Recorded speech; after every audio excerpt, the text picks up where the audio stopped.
to be able to earn money. Sometimes we know what the market values, what is needed in the market. That is insanely valuable in the long term, right? So what did you learn from about money from there? You learned that time is money, Subhashri. Great. So it's indispensable. Hmm. How to manage the money, value of time, how hard it is to earn and spending it carefully. Very good. Value of money and time, taking responsibility. Hard work, money is worth it. Okay. How much value you bring to the table translates into how much money you get. Money is a byproduct and experience was enriching. Very good. So if you're providing value, you have to attach a number to that value, but actually money is a byproduct, right? Wanting to earn money is not going to get you the money without providing the value, right? Relationships are important. Very good, Priyanshi. You learned something phenomenal, that relationships are what is important, because if you have the relationship, you can get money again and again and again, and you can do new kinds of work, right? Okay, Viraj, you learned about what skills are what skills are needed to develop to deliver value. Super. Did you learn anything about professionalism as well? Some of you said. Yeah, Kritika, the market value of the work that you did. Trust is important, Ranjit. Superb.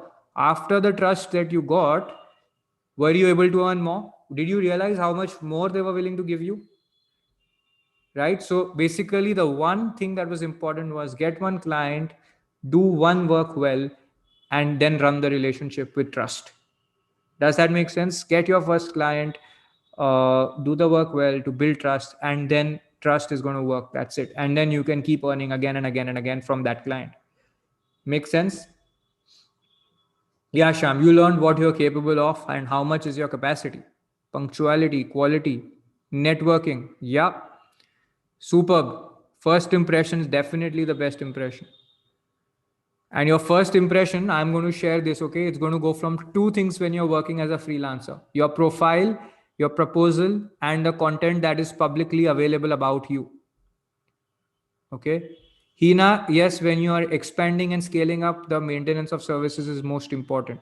I for detail, Hemant, very good, because this is the first thing you will learn when, if you are you go somewhere for as an intern versus you do freelance work.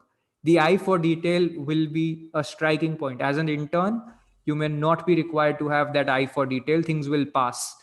But when you do work, when you're doing freelance work, your eye for detail is going to, you'll realize one small mistake and the client is going to have a few things to say about it, right?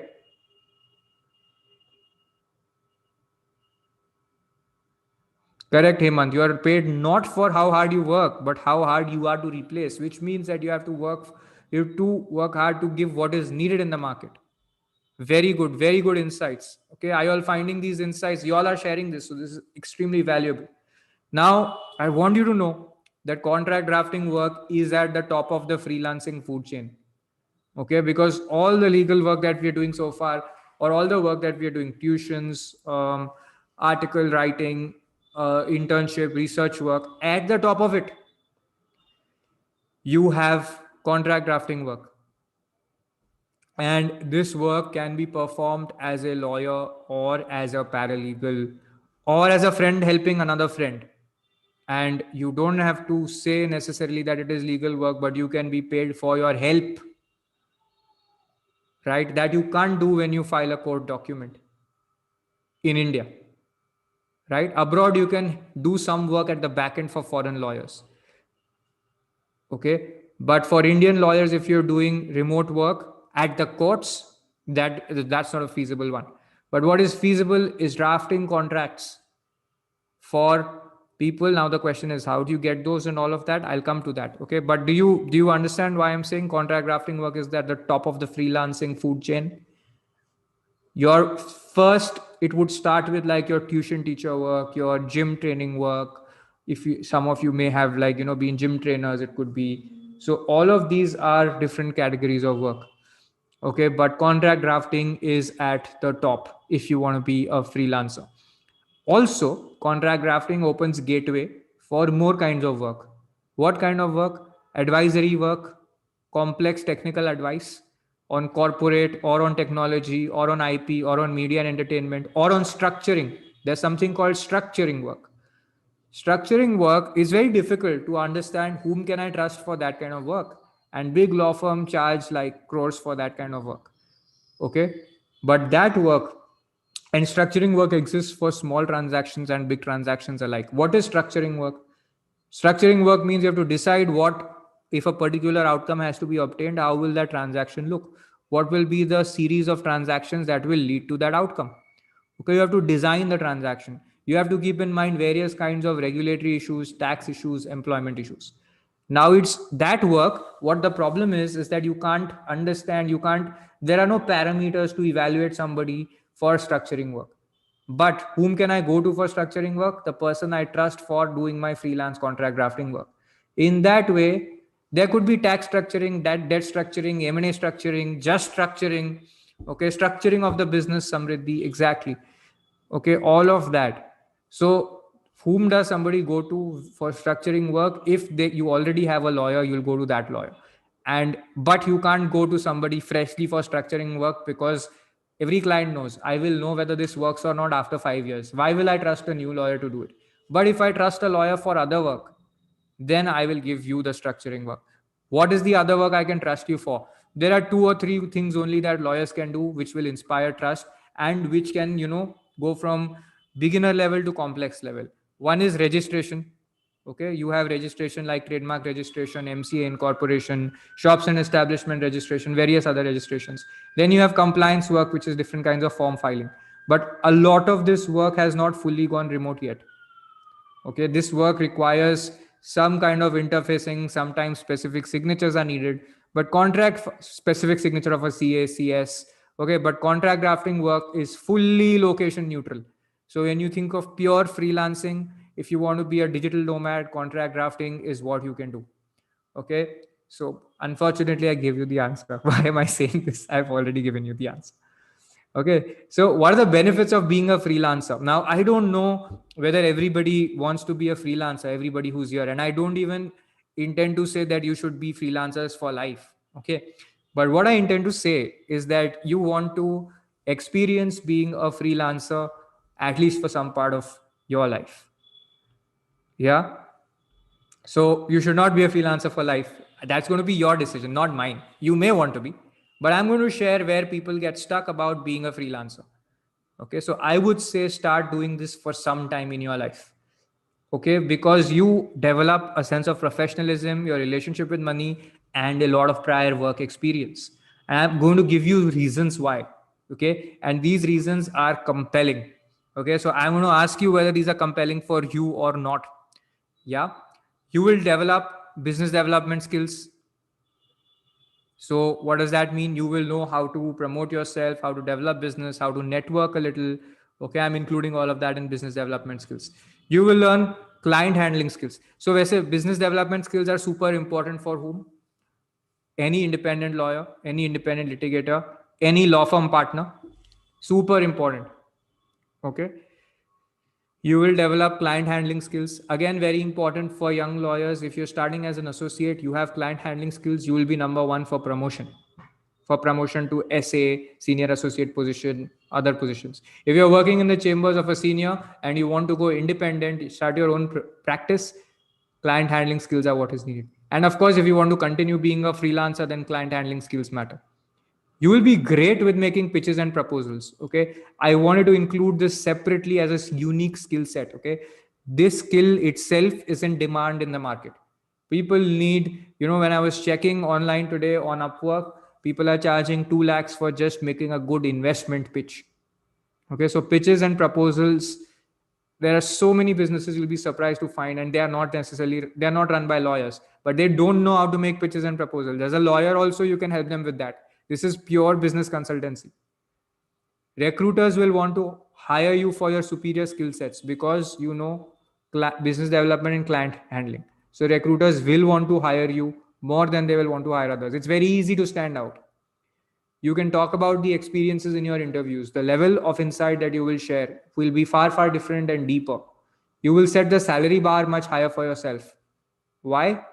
Because why will you set a higher salary bar?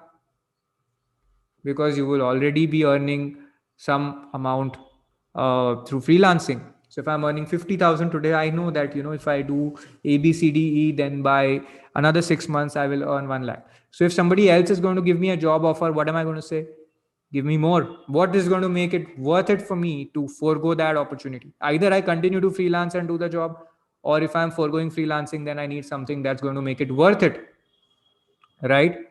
Rajni, pitches and proposals means that, when you say you send a document to somebody saying that I can do your work and how the work will work out, how will I do the work, that's called a proposal. If you share about your business with an investor and you ask them to invest, that's called a pitch. Okay, you're pitching it to them. Followed, Rajni. You can have domestic and international arbitrage. What does this mean? What I mean to say is that if you're in India and you're in a small city, you can do work for big clients from big cities. But if you're in a smaller city, your cost is going to be lower. If your cost is going to be lower than, let's say, a Bombay or a Delhi lawyer, you can be more affordable and provide more value for clients. You can do the same thing internationally also. You could be anywhere in the country, and in US, for example, the purchasing power parity is 17 times. Okay, which means that something in US, the cost of a comparable item or in India is going to be 17 times more. Okay, so your cost advantage effectively for US based clients becomes 17 times. Okay, and you can charge like 3 times of what you did of you charge of what you'll charge an Indian client, and still it will be 5 times cheaper. I did some maths in my head. I won't explain it, but if you charge 3 times of what you did right now, okay, you charge 1 rupee, it's 17 times cheaper, right? If you charge 3 rupees, it's still times cheaper, almost 6 times cheaper, right? So you can charge 3x of what you charge an Indian client, because 17 divided by 3 is about almost 6. Correct? So you will have this benefit of arbitrage. Okay, which means that people will be willing to work with you. Are you all with me till here? Say yes if you are with me till here. Say no if you're not able to follow. Anybody who's not able to follow, feel free to write no, you cannot follow. How will you make a pitch? We'll give you examples. Okay, Priyanshi, you asked me to pardon, but what is the issue? Ekta, you can't follow. What is the question? Let me know. Domestic arbitrage means if you are in a tier 2 city, okay, and you're working for somebody in Bombay, a Bombay lawyer is going to charge you more, a Delhi lawyer is going to charge you more, but your cost in, let's say, Siliguri is not going to be as much, but you can do work for clients there. Okay, concept of arbitrage means what? What does arbitrage means? Look in the dictionary. You are benefiting from a price difference for the same commodity because you are in a different place. Arbitration is ADR, not arbitrage. Okay, so the cost of work, your cost is lower, so you can afford to do some work that is more expensive. You can do it cheaper and you will not suffer because your cost is lower. Advantage from price difference. Yes, Samriddhi. You can be a digital nomad. So many of us want to travel the world and do work on the side, right? So when I used to travel, once in 2012, I traveled to Andaman and I used to see all the foreigners and who are traveling to India, and they would do like there would be some designer who has done that, somebody who was being, being a waitress in like in Europe, and because the salaries are so much higher, they could save up enough money to do 6 months of travel in India. Okay, but in India you want to earn that, and there were foreigners who were doing ghostwriting work. Now what can an Indian do if you want to be a digital nomad like that, right? So which is the work that you can do? Because over there the payments were higher, but what work can you charge more for? That's going to be contract drafting work. So you can be a digital nomad. Okay. uh Alan, you can be a freelancer without being a lawyer, and you can do contract drafting work as a paralegal. You'll have to call yourself a paralegal. Okay, and some clients will give you that work. Sometimes lawyers will give you, for US lawyers will give you paralegal work to do contracts for them. Okay, Nisha, yeah, we'll get to that. Okay, Vikas, yes, it is also called talent arbitrage. This specific kind of arbitrage is called talent arbitrage. You will feel more secure. Guess why? Guess why will you feel more secure? Parvesh, can you explain your question? What will advocates do after the degree? Okay. Why will you be more secure? Because you're already getting clients and earning money. So you will not have fear of being jobless. You will not have fear of being fired. Out of five clients, if you have five clients, if one fires you, you will not be scared because you'll know you'll get two more. You'll be more confident. Okay. That is what will happen. So today we will discuss how to get work. Okay. I am just clearing the barriers that we may have for being a freelancer. You can start a firm or a business of your own in future because you learned client development, you learned how to handle clients, you learned how to charge money, okay, and you learned uh, how to use their testimonial. Okay, that's what's needed. After that, you have to learn one more thing to make a business. Do you know what? You have to learn delegation and team management, but we are not going to discuss that. But you should know this, that it is possible to learn delegation and team management, but if you don't know how to generate clients, how to price your services, how to generate client satisfaction, okay, how to deliver the services, then there's no hope. You could do delegation, you could manage teams, but everybody will be jobless, right? So there will be an unemployment there. Understood? Pervez, start with exploring freelancing. Okay. Abdul, you can deal with slashed fees. Okay. There are people who've cut their fees for existing clients by 30% and 50% and still found new clients. And guess what? In lockdown, various independent practitioners have increased their earnings. Can you believe it? They don't go to court. Okay. Or they don't only go to court. So what they did is they gave discounts to their clients but got more clients. How many of you want to do LLM? If you want to do LLM, then your SOPs will be more powerful. Why? Because in the statement of purpose, you have to say that why I want to apply to this university. So that you will learn the power of persuasion. You will know what the other person wants to hear. If you want to do, if you want to apply for scholarships, that's even harder, right? Getting admission is step one, getting scholarship is step two. You will again know how to sell yourself there much, much better because you've got freelancing experience. Okay. Do you agree or disagree with me?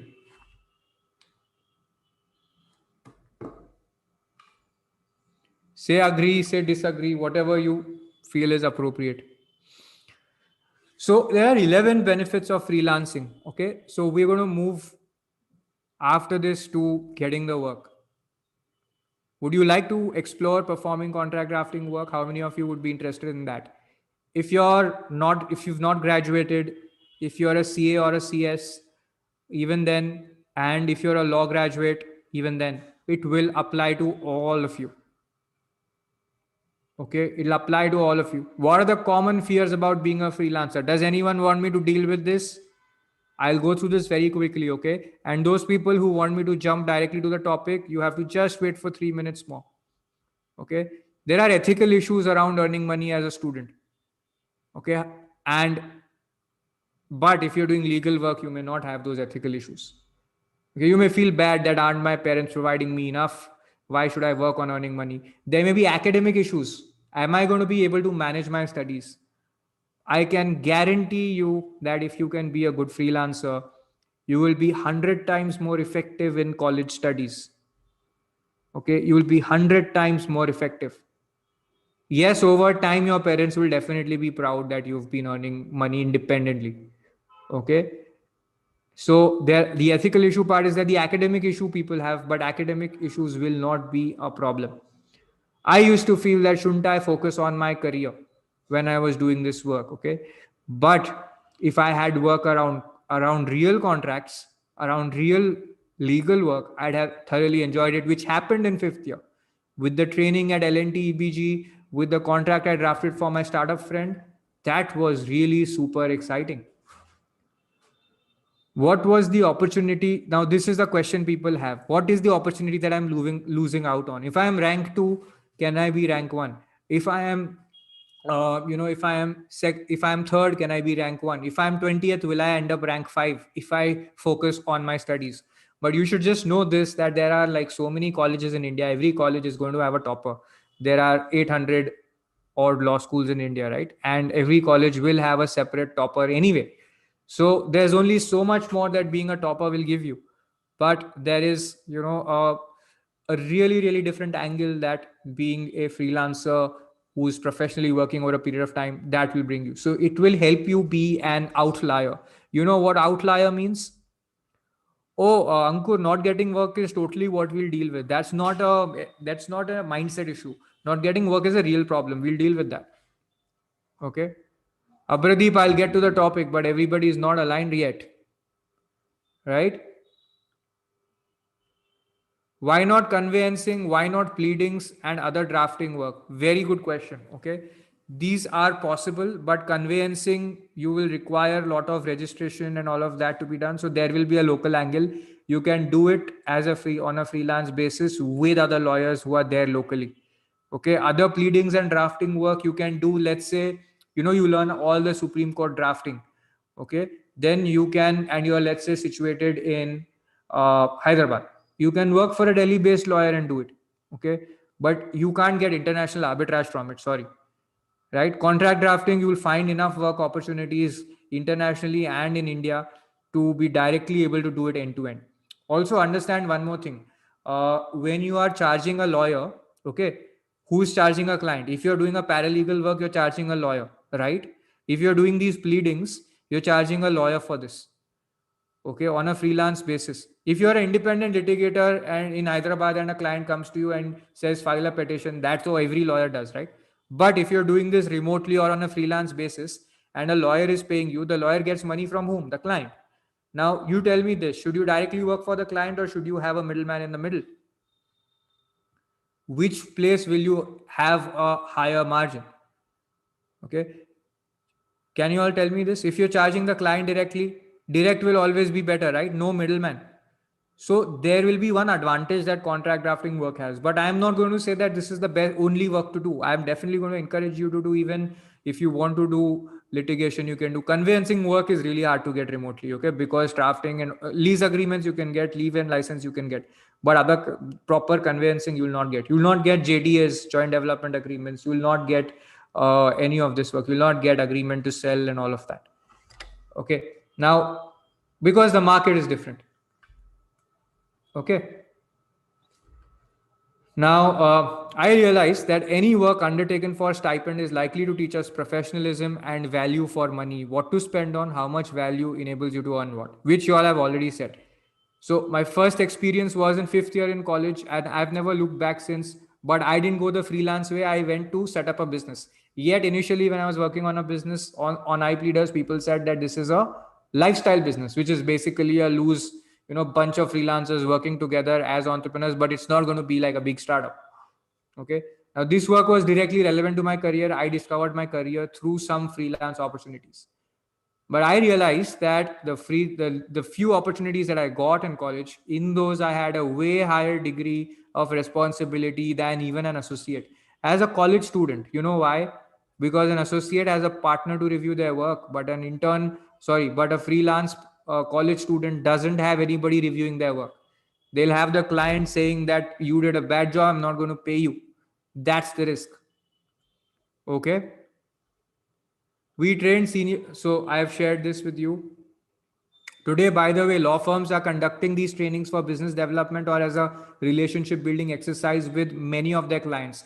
They're conducting competition law trainings, insider trading trainings, Prevention of Corruption Act training. In fact, we are also conducting a software enabled automated training for employees of a major real estate company on this. But law firms regularly do this in person for their clients. Okay. Now, the question that people have is, can I earn enough through freelancing? Okay. I can ask you the answers later, but I really think that the answer is very clearly yes. And I'm telling you the numbers also. You can earn anywhere between 10,000 to 2 lakh rupees. Okay. Depending on how much skills you have, how much track record you have, what kind of market you serve, what kind of agreements you do. So if you just say, I'll do leave and license agreements, you'll obviously not earn 2 lakhs, right? But if you can do 50, 60 different kinds of deals, then yes, you can earn that kind of money, right? Sustainability is a big issue for people. Is this a stable career option for the future? If I'm a freelancer today, tomorrow I may get outmoded by technology. Do I have enough of a big future? What if I lose the clients? Okay. Now, this always used to haunt us that, if I don't have, and I know so many people who are earning very well, but they're like, I don't have a senior to mentor me. I don't have an organizational brand, a tag which I can attach. So is this going to be long term there for me? So I have one thing to say on this. As a freelancer, the day you did your first freelance work, you learned one thing: innovation. Okay. That means that you know how to innovate. Now it is up to you to not settle down. You have enough to keep innovating again and again and again, and you will need to keep doing that. If you keep doing that, for sure this is going to be a very, very stable career option for you. Innovation is the answer. You've got it in you, in your blood. When you get your first freelance work, you have to keep innovating from there again and again and again, and that will give you security. Okay. You can't say, I've got now 1 lakh rupees a month earning, now I'm going to stop. Then there can be a problem, because there's a risk that your earning can go away. But if you keep innovating, that's not going to be a problem. What are the future career options if you decide to shift? Okay, this is a question that people have. If you've done freelance work, even as a student, you can always work in a law firm. You can always go as an in-house counsel. By the way, you know the advantage of a freelancer going to work as an in-house counsel later? Does anybody know that? In-house counsels say that we why do lawyers want to become in-house counsel? Because they say we have more understanding and more closeness with our business works over the duration of its lifetime. So I'm not just doing 100 M&A deals for different businesses, but I'm going to understand A to Z of different phases and levels of a business. Okay, that is why lawyers go to prefer in-house jobs. Of course, some people say that the work life is a little better, but because you've been a freelancer, you understand business as much as any businessman does, just a smaller one. The business is a smaller one where you're doing it alone, but you understand business interest. You understand what's worth paying for, which means you are ready to be a core part of a company. Okay. Followed, why in-house counsel opportunities open up for freelancers? Say yes or no if you followed what I said. Can you all write your questions in the Q&A segment, because I'm going to make you interact a lot and ask you to say yes and no and all of that. Okay, so which means that some of your questions will get lost. So if you can put it in Q&A, it'll be a lot easier. Okay.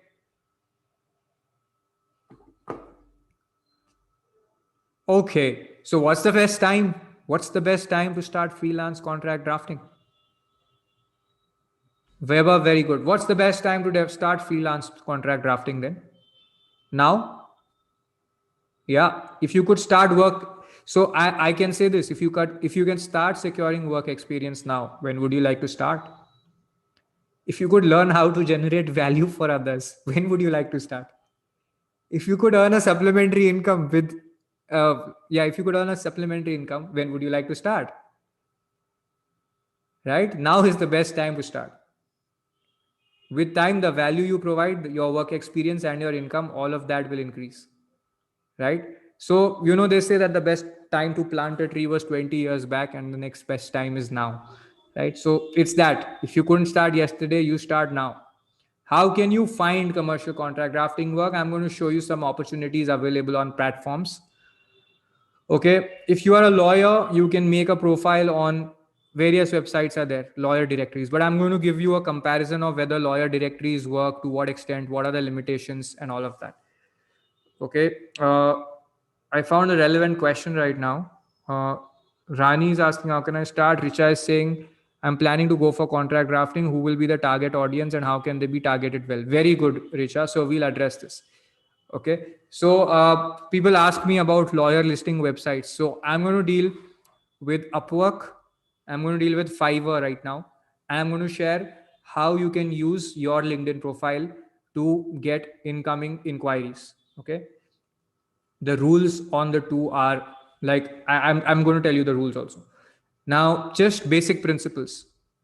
Fiverr is allowing companies to find freelancers, which means it's a marketplace for freelancers. Okay, not a marketplace for work, a marketplace for freelancers. Do you understand what this means? There are 20,000 freelancers listed over there. So you have to see a profile of a good freelancer, and then you have to see that, okay, how does it work? And I'm going to show you that. Okay, let us look at a few profiles. So I'm going to stop this and show you a few profiles. Now exit the presentation and show you some on my browser. Abhishek, you want to bypass social media and still get online work. You can do that through Upwork and Fiverr, but I suggest there are more platforms. There's something called Next, NEXXT also, which is there. But I would suggest that you not do that and you use social media to continue to get freelance work. Okay, so Fiverr has a pro version where they upgrade certain people to pro, and what I saw is that there are higher prices listed for Fiverr Pro users, but the others I'll just show you. Okay, so suppose you go to fiverr.com, okay? I was seeing some of the people, and you will be surprised to notice that for law, there's still a lot of scope. So I looked at this. I typed contract, okay, and I got only 2 or 3 important ones. Contract review is there, legal contract and business contract. So what you want to do is here. So here people engage you. Okay, so a client will directly reach out to you. Now, when you do this, what you have to see is Fiverr has a few things to teach you whether you use Fiverr or not. Okay. Now, what will I see? I will see people who are getting a lot of reviews. So, for example, there's a level 2 person. She has got 316 reviews, and these are 5 star. Okay. So Fiverr requires you to. There are levels at which you have this. This person has less reviews, so he's a level 1. Okay. Now this 1534 no is the lowest one. It's actually a misnomer, I'd say. I'll tell you why. Look at the profile here. Okay, this is the basic one they are saying. Look at their premium, look at their standard, the prices start increasing. Okay, and how much is it? 1,000 words is a very, very small document. Okay, now how many people are there? There are 5 orders she has in queue, means there's a waiting. Which country is she in? Kalin. Jamaica. Okay, now what are the important elements? I'll show you people who are charging at different rates. Okay, now this is a generic one. Now, which one she'll draft? She'll draft this freelance agreement, virtual office, remote work. Not a very detailed, these are not very detailed agreements. Very entry level agreements are there. Okay, there can be more advanced agreements, then she could have charged more. Okay, now look at how many people gave her a 5 star, 316. Okay, this is what counts. The reviews are really important for getting your track record. Okay, you could now on Upwork, for example, you'll get reviews from people who are, you can put testimonials from people who are non-Upwork clients also. I'll show you that. But you need to know 2 things. You need to know how to build your profile. Here, now look at this. They are giving you a package, okay? You can list here, but one more thing you should know. Anywhere you give a proposal, you know that you can make it based on the bracket that you're offering. Basic, standard, premium. Look how they are limiting this. The number of words, turnaround time. So they are setting the expectation clearly.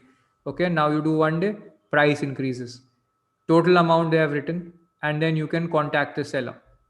Okay, contact basically the service provider. This is a listing. Okay, now I'll show you more people. So what you need to learn how to do is to draft your profile. Okay, but people, how will people come to you? They need to know what you do and what is your track record. Are you all with me till here? Okay, so here you look at the pricing. Basic 3,500, standard is 11,000 for only 500 to 1,500 words. So in our courses, students are trained to write all, like whether you're a lawyer or a law student, you're trained to write 10 1,500 word articles. Okay, so contract is going to be easy. Okay, because you learn contract also and you learn how to write articles. So 1,500 words is not a lot for a contract.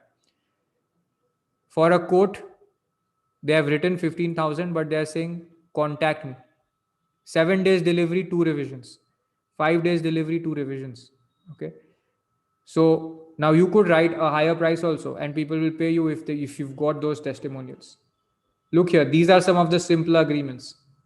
Investment contract is complex, shareholders agreement is complex.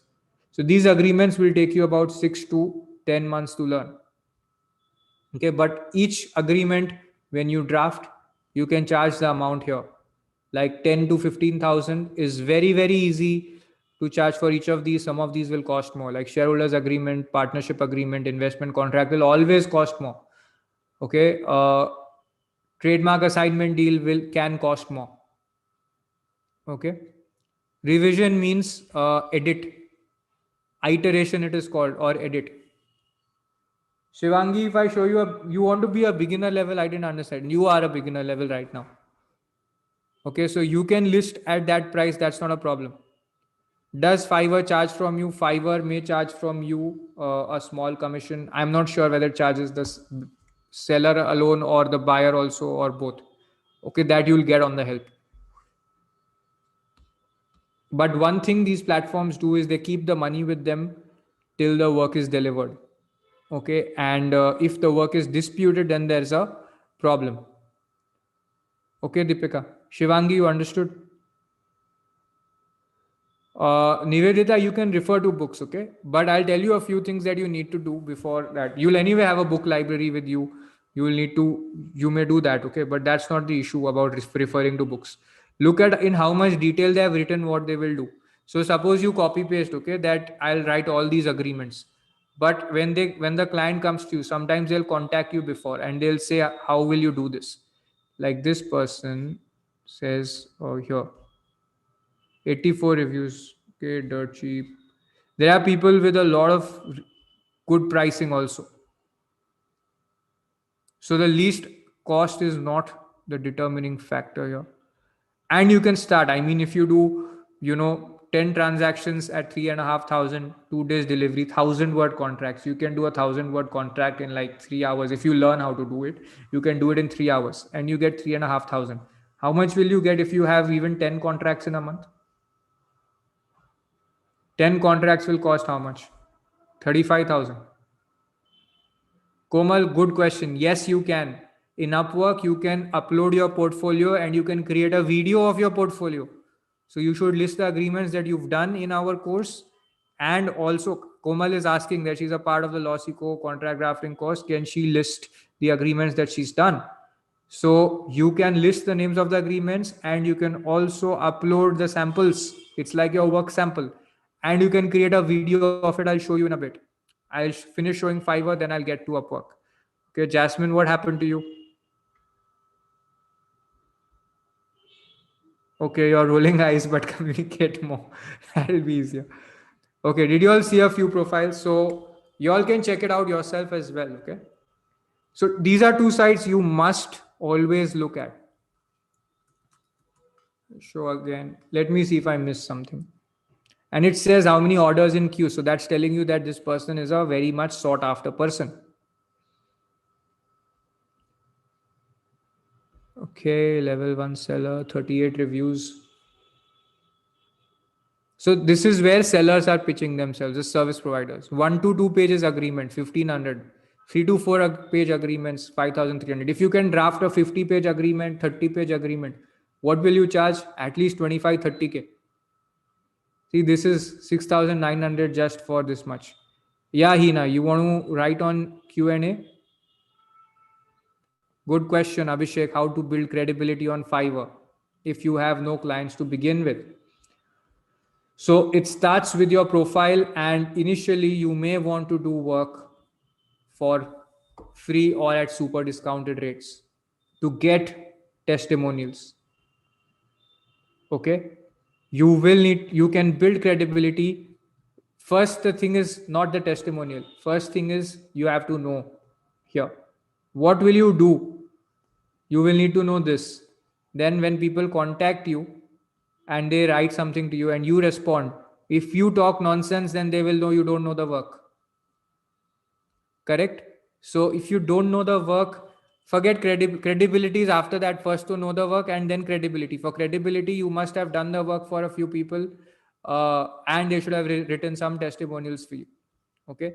So both are required, which is where sometimes your LinkedIn works together with profiles here. Okay. Now I'm going to go to the next platform and I'm going to show you some screenshots also from Upwork. Sorry, this is the wrong one. Hang on.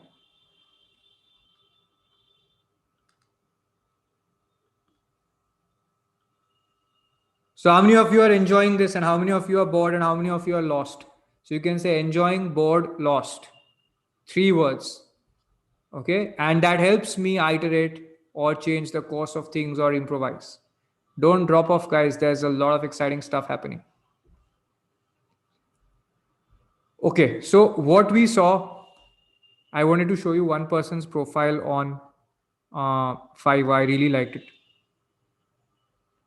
Okay. I'm going to show you this. Is it fine if I show you one more profile on Fiverr? It's really nice. You can actually see the tips that how they use, how they write about themselves. Okay, this person is I think he's an Indian. Yeah, he's qualified in India. Look at his pricing. He's got a lot of good reviews. 332 good reviews, 4 orders in queue, already waiting on 4. Look here. Standard plan, up to 10 pages, 8,000. 15 pages, 11,500. If you have written projects, then you can learn know how to write a contract also. A lot of you have already written projects. If you've not written also, you can learn it. Correct? So this is how you can create a package on Fiverr and look at his testimonials. Okay, so this is what you got to do. For that, you have to say what makes it relevant for you to give the work. A lot of lawyers write, I am an LLB qualified from this college, I got this rank, this is what I do, or they'll write everything that they do. But they don't address why they should be given work. I'm going to address that, okay? So you saw the profile here. He's got a lot of work, lot of testimonials. So this is what is important. Your plan, standard, premium, basic. Description, what do you do? How can you help them? Why should the client prefer you? I'm going to give you a detailed thing on how to make a proposal. Scope of work that you perform, very important. Reviews, track record. You can use this in combination with your LinkedIn also and with prior clients outside the platform. Okay, the best way to get reviews and track record is 2 or 3 things. Okay, you get create some work samples. If you are already studying one of our courses, you will be given 100 real contracts to draft, so you can upload those as samples. To get reviews from clients, you can offer to work initially for free also. Okay, or for at really discounted rates. Get good reviews, then increase your rates.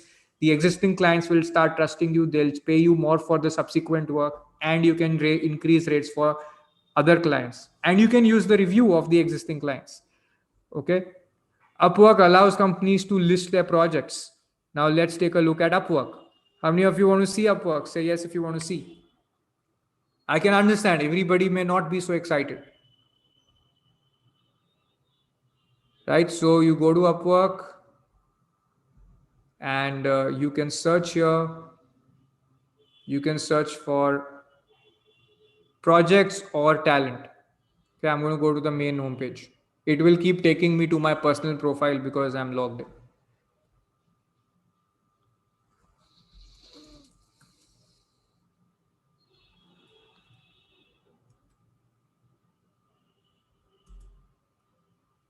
Find work. I click on.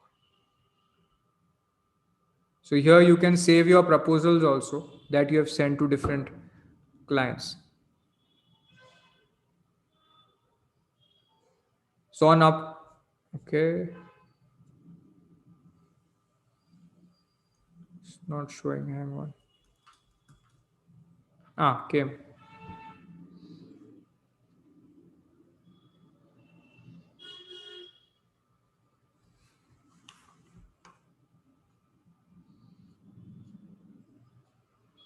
Okay, so some of these are content writing opportunities. Okay, and some of these will be contracts. Media and entertainment contracts, licensing contracts are very important. I'll just dig to that.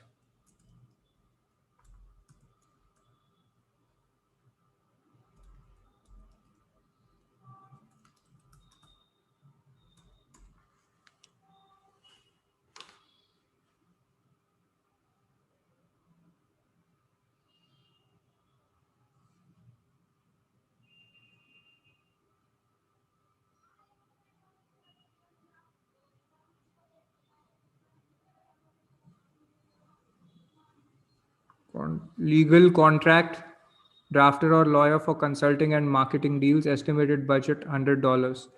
Need legal contracts for company and its partners and clients to be protected legally. Here they want a Alabama state bar. You can contact them and figure out whether this is mandatory or not. Okay. Then I'm going to go back. Update. Lawyer needed to, okay. Update British terms and conditions to comply with EU law. Okay, the document's language is English and should stay English. Budget is too low. Leave it. Contract agreement $50. We are a music production company and we periodically require producer artist agreements. Or bespoke music licensing agreements. These are short form agreements. They are explaining this. If I click on it, it goes. They have a music producer agreement, but in this case, they need producers creating and recording music on a buyout basis. Can you see these? This is just the first page. Now, if you want to apply to them, what you'll have to do, you'll have to send a proposal. If you don't send a good proposal, it will not work. Okay. Employer contract, bonds, and legal formalities, $100.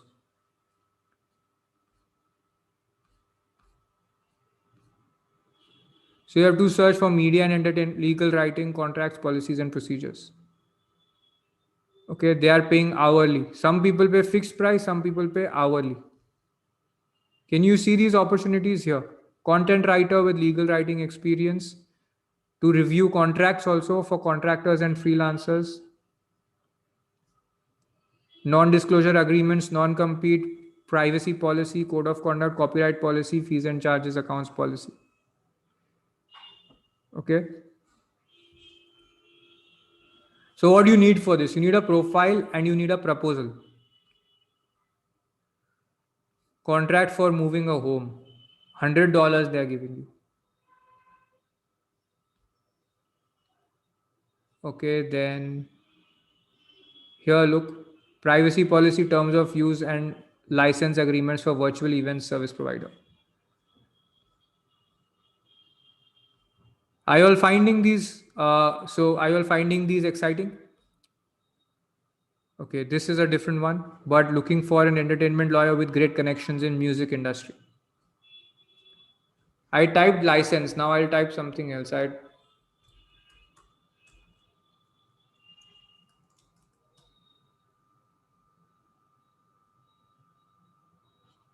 Let me type this.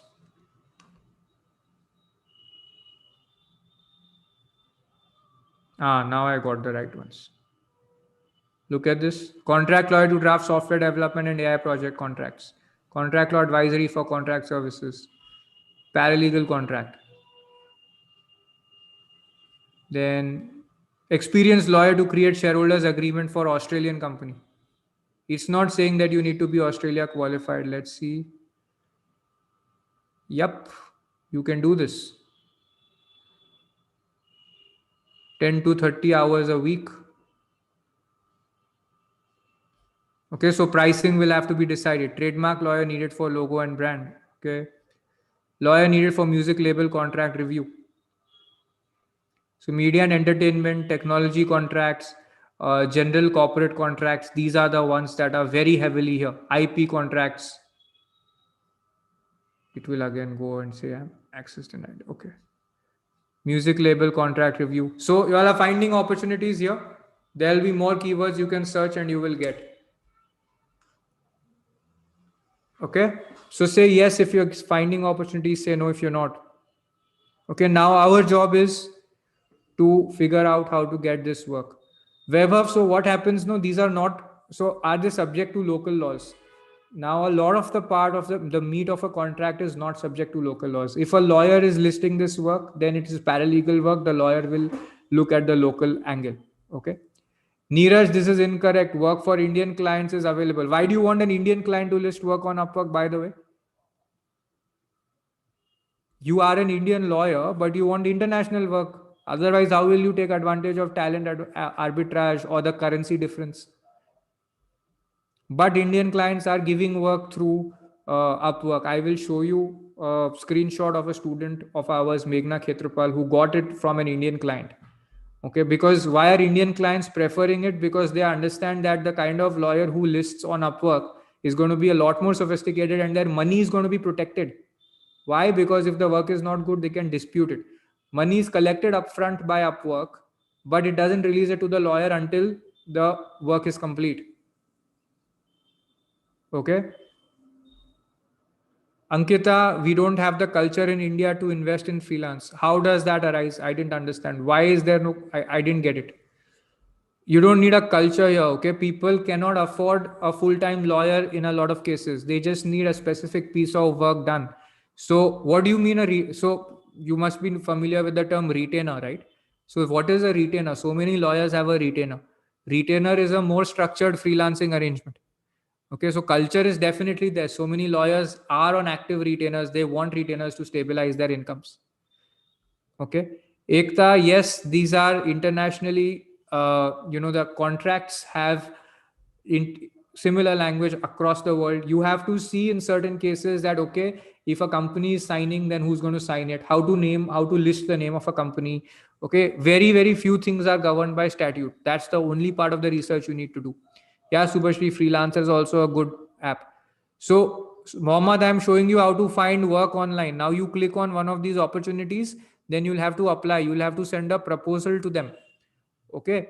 So when you make a proposal, then you have to send it. So my profile, like I was making a test profile, I'll show you the window, how it looks like. So there's a public view of my profile, and this is the view at the back end that I get. I was trying to make one profile just to see the interface. So video introduction is here.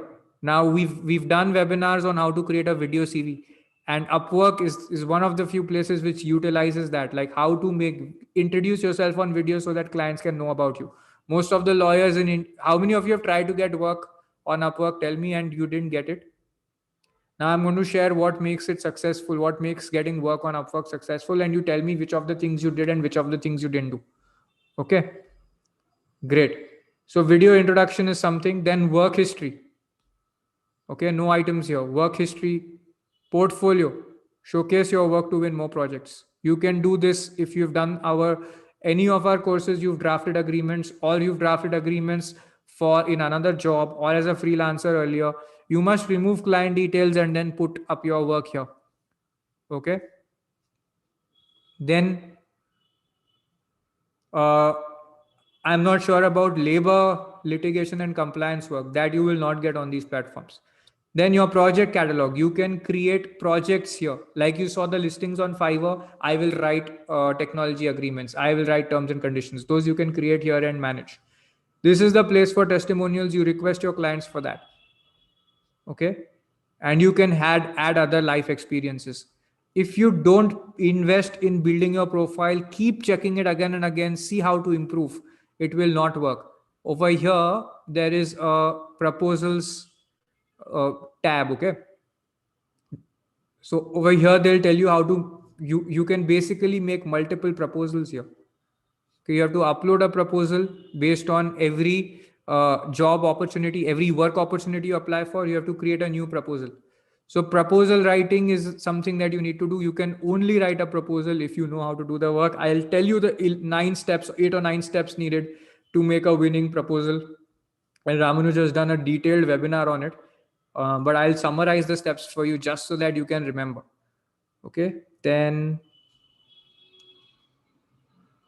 All right, so let's get back.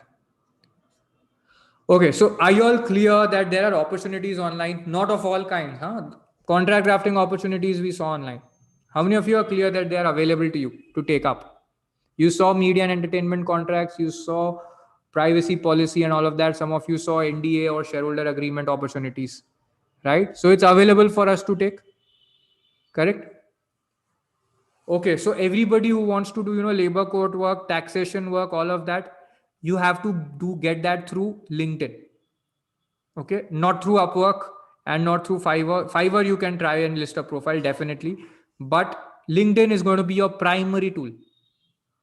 And I'll get to LinkedIn again. Okay. Yeah, Saurabh, would you share? You're saying that you tried Fiverr but didn't get any work. Now you know why. So would you like to share it with all of us? on you share it with everybody. Okay, why do clients prefer to use Upwork or Fiverr where possible? One, it's cost effective. The scope is clearly determined beforehand, so there is lesser likelihood of dispute. You saw this at 1500 words contract. This is my delivery time. This is how many times I will edit. So all of that is very clearly written. Okay. Saurabh, let us know what is the difference. Now you know why. So, but what is that why? You share with us also, na?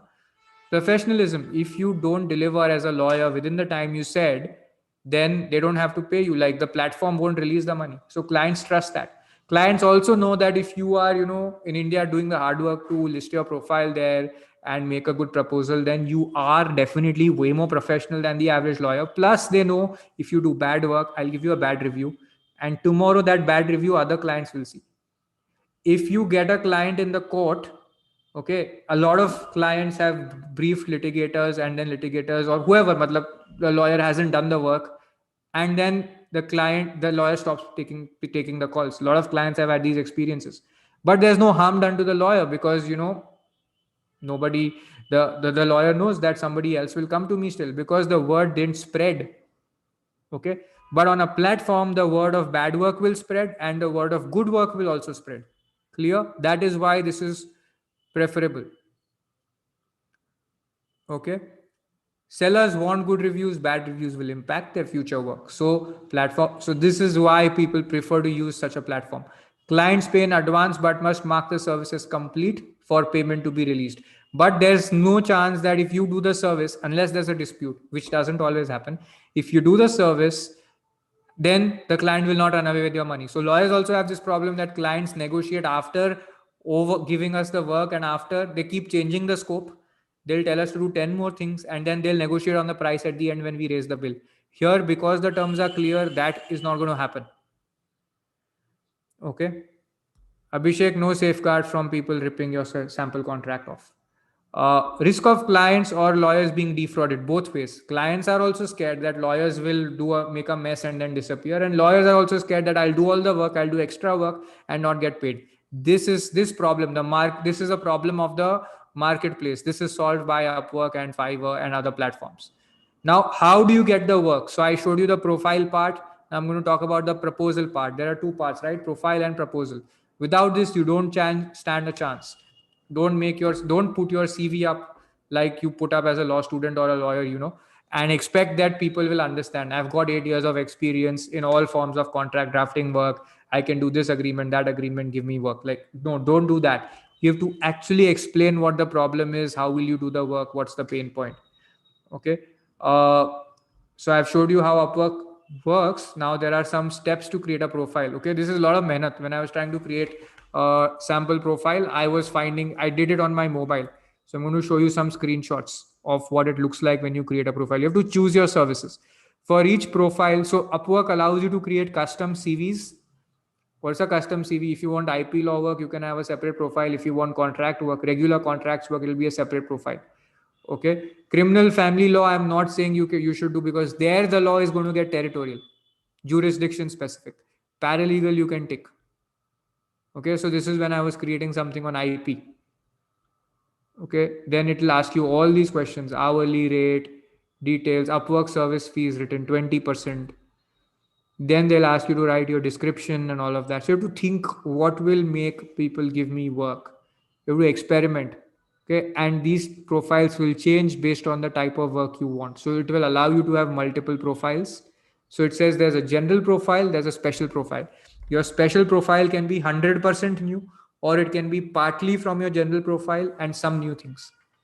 Where are you based? Fine. Then you make your whole profile. Okay, so a lot of these details are needed, and this is how it looks like. A lot of times we make the profile, but then we don't see what it looks like to a client. And then when you realize after 3 months that you're not getting work, and you look at your profile, you're like, oh my God, what did I make? This such a juvenile profile. Okay, now when you build a profile for contract law work, this is what a specialized profile looks like. It asks you create a new specialized profile, create from general profile. Then it asks you customize your profile. Now you select a specialty. So I type legal and I got general counsel, intellectual property law, paralegal. Okay, now by the way, if you are helping clients with Indian work and you want foreign clients who are investing in India, then also you can use this. Okay. Foreign clients entering India, you want to do legal work for them, then also you can use the platform. So these were the biggest categories that I found: general counsel, intellectual property law, paralegal, contract law falls in paralegal, and some parts of general counsel. Then you choose this. They'll ask you for skills and they will list some skills. They'll ask you to list some more skills. Then you again create a title and a professional overview. Okay. Then video introduction is here. Make sure you give it. Then the whole section on testimonials I showed you, this is super, super important. And here, look, it says showcase your skills with non-Upwork client testimonials. So if you've done work outside through LinkedIn, you got somebody and you showcase their testimonial here, it's totally possible. So you can, if you don't get work here initially, you get work outside through your LinkedIn efforts, then you use that to get work here. Okay. Now let us look at what is important to make a good proposal. First thing, you have to get the attention of your client. You will not get the attention of your client in your proposal. In your profile, you can say what your background is, but in your proposal, your first thing will not be, I am a lawyer with 8 years of experience and I've done 20 contracts. I can do any kind of contract. All that will not get intrigue. You have to say something that really gets them interested, right? Stories create intrigue as well. Okay. And some, if you introduce differently, you introduce with data, that creates a intrigue as well. My clients, my existing clients trust me to solve all their legal needs around technology. I've drafted 500 contracts in the past for licensing this and this, but keeping it limited, not saying I do everything under the sun. Okay. Okay. So intrigue is really important. It should catch their imagination. One of the things that helps in creating intrigue is you're showing that you understand their pain point. What's a pain point? The pain point is not that I don't have a lawyer or I can't afford a lawyer. The pain point is that I need to get this deal done and I don't know how to protect my interest. I don't know how to deal with Netflix or similar companies when I am a music producer or when I am a movie producer. Okay, that's a pain point. I don't know how to negotiate my royalties. I don't know what they'll do with my work. Okay, freshers can do this. Hourly based hourly work rate has to be mentioned based on, see, currency. We talked about arbitrage, right? If a US lawyer is charging $50 or $100, you can charge how much? You can charge $20, $10. That is how you do the hourly rate at the moment. But when people are listing work, some people will give you a fixed fee work. There you can't charge hourly. They'll say the project is $50. You can't charge hourly for it. Okay. Vaibhav, how many pain points will you mention? So a proposal is always made in the face of a project. So you will not mention random pain points that are not relevant to the project. Correct? So if somebody needs a lawyer to do a shareholders agreement in Australia, you will talk about only that pain point and then you have to ask whether this is for founders or for investor, and you will only deal with that pain point. Okay, you have to demonstrate that you understand it, and second, that you have to say that you have solved it or you can solve it. Okay, and you'll also say how you've solved it in the past, and you will always invite people. So you want to increase the energy in the conversation, you want to increase the interaction, so you ask them again and again to jump on a Zoom call with you.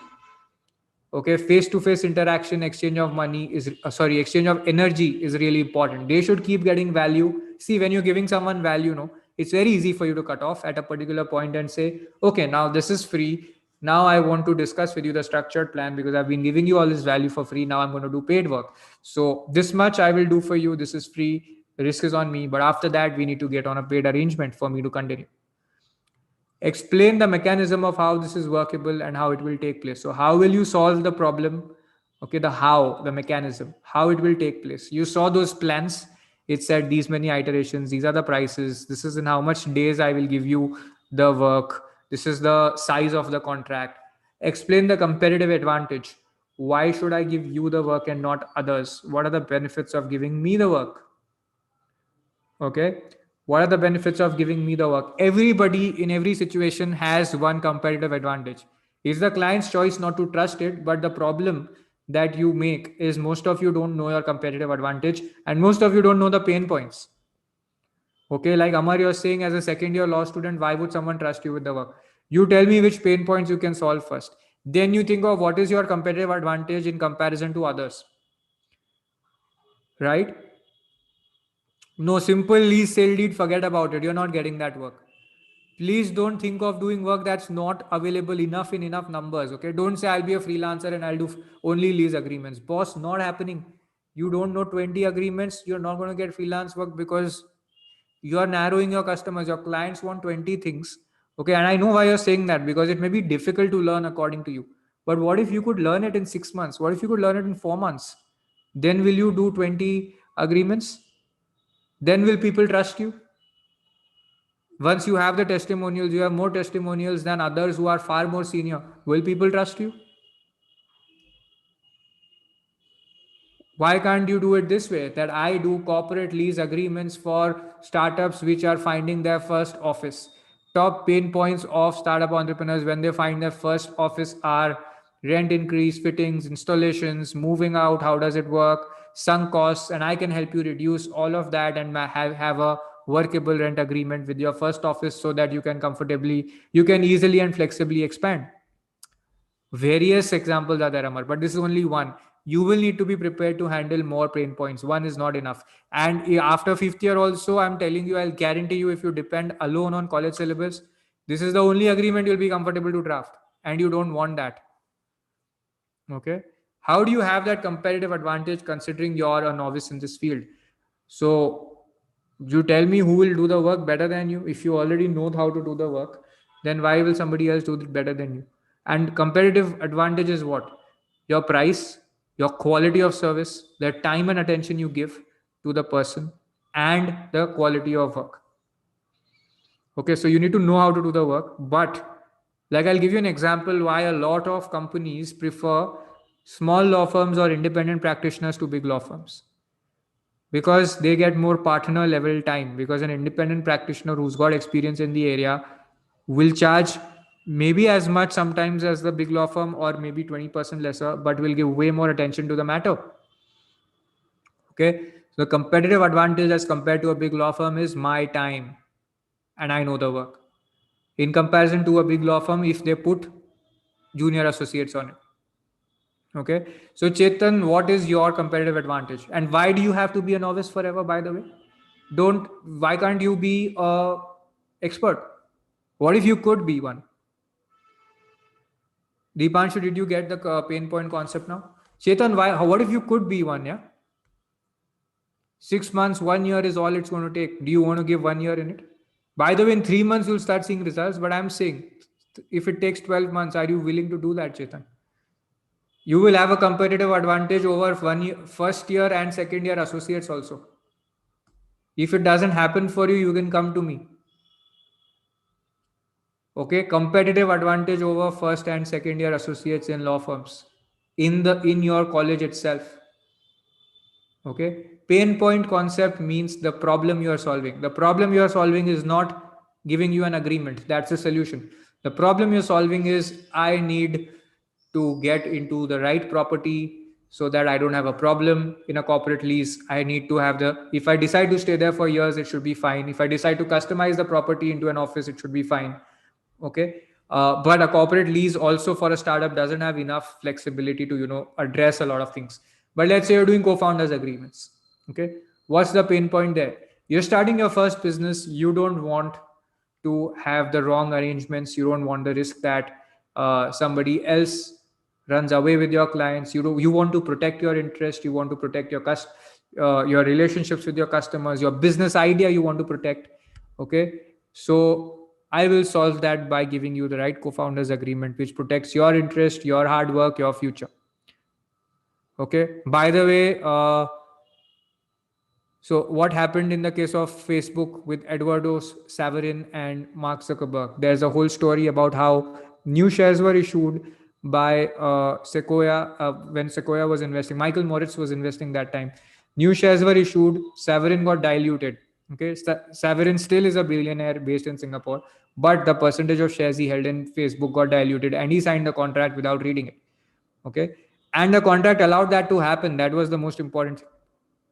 So you have to understand. You can share this story to give an example of how protecting your interest as a co-founder is very important and how you will take care of your client's interest. This creates intrigue. Okay, Deva brother, definitely you will stand a higher chance. Okay, there is no risk factor in Upwork. What is the risk factor? Ekta, no risk factor. You have proven stories, case studies, and testimonials. This is very important. Okay, so whatever stories you can get, whatever testimonials or work. So that's why LinkedIn also can be used in combination. Also, you can start with lower pricing on Upwork and then add here. Then there are people, you may help a startup entrepreneur for 1 month for free. Okay, and you may do an internship there. And you can have that as a testimonial. Okay, so we tell you a lot about doing internships at startups, right? So if you learn the work, let's say you learn contract drafting, work for a month or 2 or 3 with a startup, and then you say, please give us a testimonial here, then you work for another startup. So that way also you will have testimonials on your profile. Is it making sense? Say yes if it's making sense. I'm ready to demonstrate this at my own cost. This means that you will take the risk that it doesn't work out, at least for a substantial portion of the first work. After that, you will continue to charge. All of you who are concerned that I'm a novice, I'm in second year, this is what you need to use, and you need to have the skills. Because if you say, I'll do free work, but I don't know anything, people will not even trust you with that because it's going to take their time and effort. Okay, next. I'm talking to several potential clients. So I have limited availability. I'm going to give you personal attention to your work. Now I have 3 other clients I'm talking to. So once we close this, I can commit my time and I can give their work. I can do their work after that. So if this work is urgent, please let me know. And then please pay me the advance or give me a go ahead so that I can start work. So this is a very subtle way to close the transaction. Okay. Make your offer. Your offer is what? So this is, give me a go ahead. This is how we go ahead. You pay the advance, let me know which phase of the work you want me to go for, and then tell me. And I'll go ahead. Okay, this is the advance, this is the bank account details, this is the time. Your clear time is there. Now I will turn around in 3 days.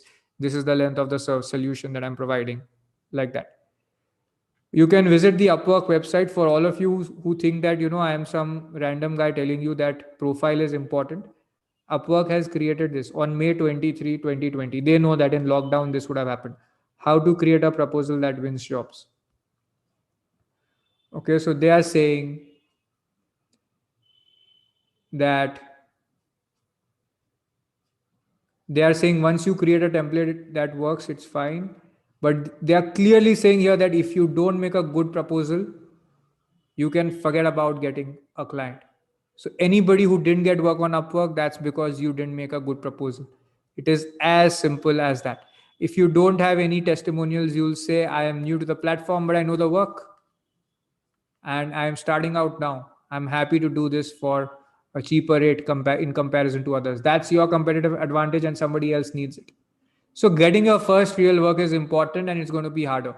If you botch it up, if you make a mess of it, you'll suffer a setback. For those of you who already have profiles on these websites, I told you, right? I'll ask you what's missing. Tell me what's missing. Can anybody tell me what you already have and what's missing? Both. Did you find out something that could be missing for you?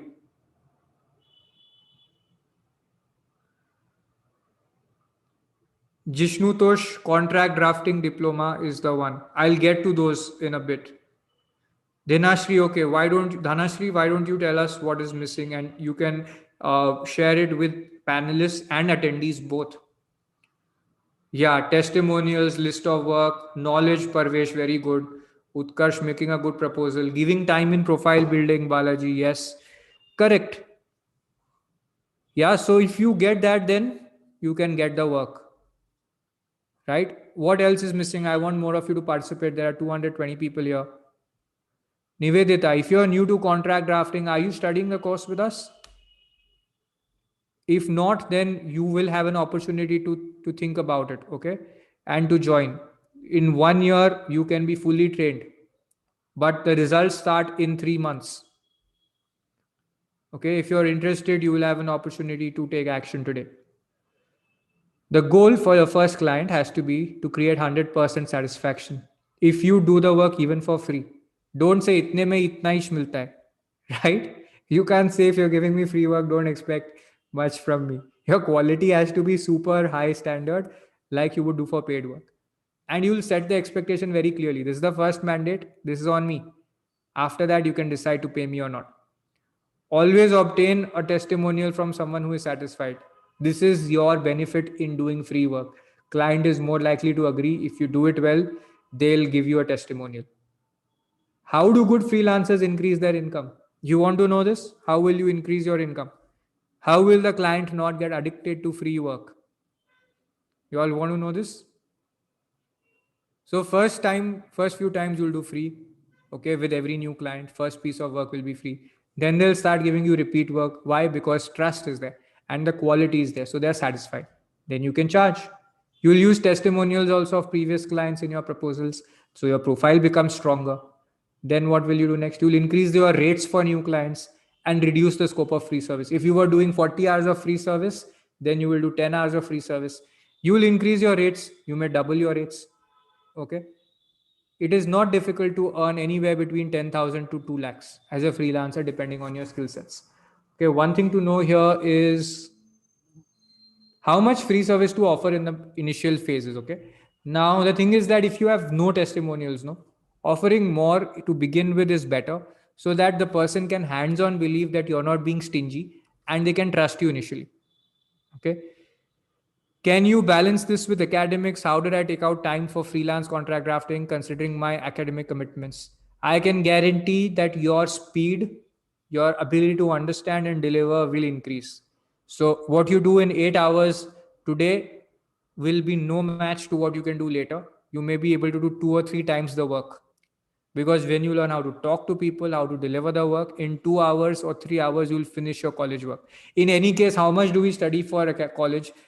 I don't know anybody in any college who studies more than the last 2 to 4 weeks for the exam. Okay, we used to ourselves study like for about 7 days to 8 days, maximum 10 days before the exam, and during the exam if exams were back to back. If you have vacation during the exam, like you have holidays, then you'll study during the exams only. Okay, and regular college work, people study like if they have project submissions, they do it. Otherwise, they are not studying so much. It's only about attending class. Do you agree? So, Harshita, you can totally balance it. As a law student, it is possible to earn 10,000 to 50,000 or even more if you want.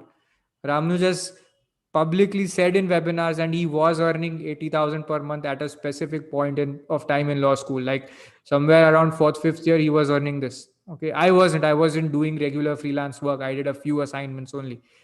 If you do this long enough, then you will find some, jackpot opportunities.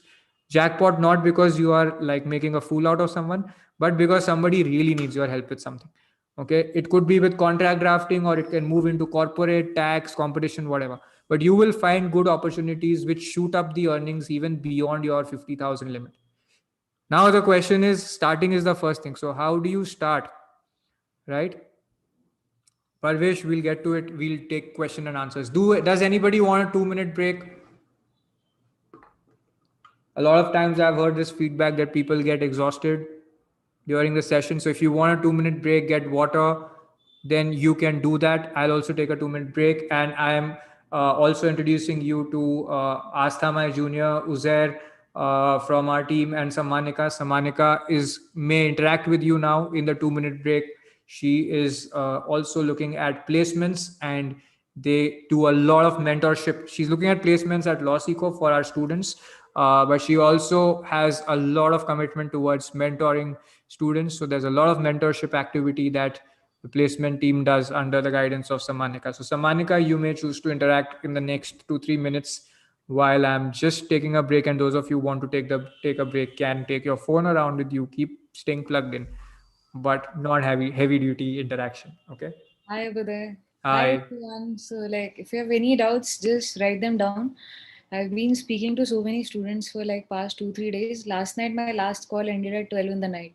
So I'm extremely sorry if I'm looking like quite dizzy because since morning we've been on constant calls, right?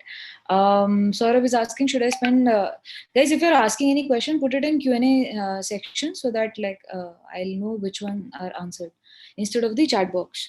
Okay. Anybody who's watching us on YouTube right now, my request is please join us on Zoom so that I'll be able to address your queries. I may not be able to cross check the chat messages on YouTube. All right. So Saurabh had asked, should I spend time building these profiles and doing this kind of work if I have decent work already and want to grow my firm? Can't really afford to do free work much. Yes, Saurabh, why not? Like we saw some Sardarji's profile on Fiverr and he's quite famous there. He had more than 300 clients who were satisfied. So then we realized probably he's taking those clients out of Fiverr to his firm, giving him the work and getting the revenue through the platform, right? Subhashri, is this really possible to earn a stable earning by doing freelance coming from a fresher? Subhashri, yes. Like if you know what you are planning to offer, for example, I'll just give you one example, okay, of mine. That even though I had worked in a firm, but like my firm job was entirely different from what I'm doing right now today, right? So because I was good at it, like Abhidhar Ramanu just offered me this job. They met me in Delhi and like they were like, join this, and the position wasn't there. The position was created, right? So you can create your own path. Like in this field, I was a fresher. Right now, if you open LinkedIn, there are 14, 15 career coaches. The word has been copied from my profile, but career coaches for law students and lawyers, right? So more number of people could follow my path. I was the first one who took that risk. So you could also do something like this, but for that you should be like firstly aware. Like last night only I was mentoring a working professional. I'm assuming she must be here, or it's already 8, so she must have left for her class. It's her first contract drafting class today. So she had the same doubt. She was leaving her PSU job and joining our contract drafting course. So she said, what if I want to offer, right, these services? Will I get work? Now, the only thing which I suggested her was that even if you're preparing your profile, right now, don't think कि immediate मुझे पैसा कितना मिलेगा. ये देखो कि आपने profile बना दिया and you're saying I can offer you contract drafting services. I'm extremely sorry because I spoke to so many students yesterday, so could be possible that was some other student's story. But the story was like this, that the person said, I want to create a profile where I'm saying I can offer contract drafting related services, right? Now my question to her was that can you at as a fresher draft basic 5 different kind of contracts, and these 5 different kind of contracts are firstly your say a co-founders agreement, right? Because assuming you and your friend tomorrow decide to start a business, right? The first basic thing you would require is a co-founders agreement. So I asked her, like, can you draft it? She said may not. Okay. Then second thing I told her, okay, tell me, if your uncle says that I want to start a franchisee of Haldirams in my city, can you are a lawyer, you are a law graduate, will you be able to draft a franchisee agreement? So as a fresher, will you be? So she said, if the draft is given to me, probably I'll be. I said, वो draft कहाँ से आएगा? The sample draft, right? आप क्या करोगे? If you don't know the things, what you'll do is you'll simply go to Google, you'll download the template, right? पहले तो client इतना बेवकूफ नहीं है कि वो चीज वो खुद ना कर सके, right? Why is he hiring a lawyer to do this work for you? Secondly, most importantly, ऐसा ही हुआ था. Majority of lawyers were doing this kind of work only in the past, that they were picking templates from Google and they were filling in their details and like just giving it to the client. उससे result ये हुआ कि Covid के time पे वो सारे contract जो है नल एंड वॉइड हो गए because there was no force majeure clause. The lawyers were not looking forward to it, right, were not able to think from that point of view because they were not aware कि क्या क्या common loopholes रह जाते हैं, right? So like if you are aware, then this is the second kind. Third could be a share purchase agreement. Fourth could be a loan agreement. Fifth could be an operations management agreement. Sixth could be a music license agreement, and the list goes on, right? So if you're planning to go on these platforms, first know that if सामने से आपका client आएगा, because आपके लिए वो first client सबसे ज्यादा important है, not the 100th client. 100th client आगे आपके पास regular money आएगा, but your first client is very important, and to satisfy that first client, now you might say कि I can do the basic work, right? You'll say कि ma'am अभी तो मुझे ज्यादा नहीं आता, but I can just do some basic work. Now आपने basic से स्टार्ट किया और आपके पास क्लाइंट आया, आपने उसको बहुत अच्छी सर्विसेज दी, client is happy, you are happy, right? My first client is very happy. Now because the client liked your first work, he will come up with more work for you, or he will give a recommendation to you to somebody else, right? Word of mouth जो आप बोलते हो. अब उस case में if you get a bigger task, you have two situations. Either you will say no, I don't know this, then your credentials वहीं पे खत्म हो जाते हैं, or you will say yes, I can do it, but you honestly, you yourself also know that you may not be able to, because you don't know how to do this kind of contractual work, and then you may not be able to produce your best results, and then the client will not be happy and come back. तो इन platforms में क्या है, आपके जितने भी freelancing platforms है, उनमें client आपको क्या फीडबैक देता है, क्लाइंट आपके बारे में क्या रिकमेंडेशन लिखता है, वो बहुत ज्यादा इंपॉर्टेंट है. अभ्युदय ने आपको अभी काफी स्लाइड्स दिखाई कुछ लोगों की प्रोफाइल्स की, आप लोग वापस जाके खुद से भी चेक करना, तो सबका प्रोफाइल उसी बेसिस पे होता है कि क्या रिकमेंडेशन प्रीवियसली मिला है. इसका मैं एक छोटा सा आप लोगों को एग्जांपल देता हूँ कॉमन भाषा में, if I have to explain. आप जब जाते हो ढूंढने की मुझे एक डॉक्टर का कंसल्टेशन चाहिए, राइट? तो आप क्या बोलते हो कि यार कोई अच्छा डॉक्टर है, राइट? यू डोंट से कि यार कोई ऐसा डॉक्टर है जिसके पास 12 साल का एक्सपीरियंस हो, right? You always say is there any good doctor. Now how do you define good doctor? Good doctor can be a fresher also. Good doctor is somebody जिससे previous clients were happy with the services, right? So you could be that good lawyer, fresher हो चाहे experienced हो.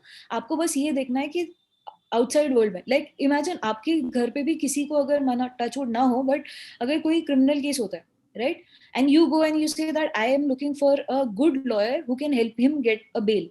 उस time पे आप lawyer की credentials नहीं देखते हो कि कौन से कॉलेज से पढ़ा है, कितना एक्सपीरियंस है, right? The same thing applies in the fresher model also of any kind of freelancing work. That's it. I believe Abhyuday has been also answering a few questions. For Priyanka Yeah. has asked in the Q&A section, for international contract drafting, should we know the local laws? For contracts specifically, may not, except for some clauses. You Not need to every. know one country's law so that you can easily look up the other country's law and Yes. do the work quickly. Right. Okay, a lot Right. of times clients don't say that you must be bar exam qualified in that country. Right. Okay, For so you example, don't. Priyanka, I'll give you one example. तो इसमें क्या होता है कि कुछ कुछ international जो contracts होंगे उनके एक स्टैंडर्ड फॉर्मेट भी होता है, a particular time type of contract, right? So you can just refer to that particular guideline कि standard format में क्या mandatory clauses होने चाहिए. Example is I have जैसे आप seen अगर contracts construction, in 1600 crore amount drafted for a foreign investor to invest in Indian real estate company drafted by a US law firm. right? So Go ahead. that was a good example, but Yeah. to her I'll explain. So I was working with, say, Mumbai Metro, right? Now Mumbai Metro construction mein we follow FIDIC model of contracts. Now FIDIC has different books, 5 to 6 books, yellow color, red color, orange color and all, right? तो अब अगर आप मुझे India में कैसे construction contracts draft करने हैं वो आ गया, तो I can work on international contracts also, because most of the international countries are also following the FIDIC model, right? So that way you can do those kind of work. Abdul is asking, any contract to resolve issues of labor laws. Abdul, I didn't understand what your query was. It seems more like an answer than a query. By the way, on the FIDIC one, if you don't understand construction contracts, you can't handle a FIDIC template. Yes, yes. And just blindly following FIDIC template will also not work for a client, because abhi client is very smart. He already knows FIDIC much more than you do, because वो regularly रोज वही काम करते हैं. So yeah.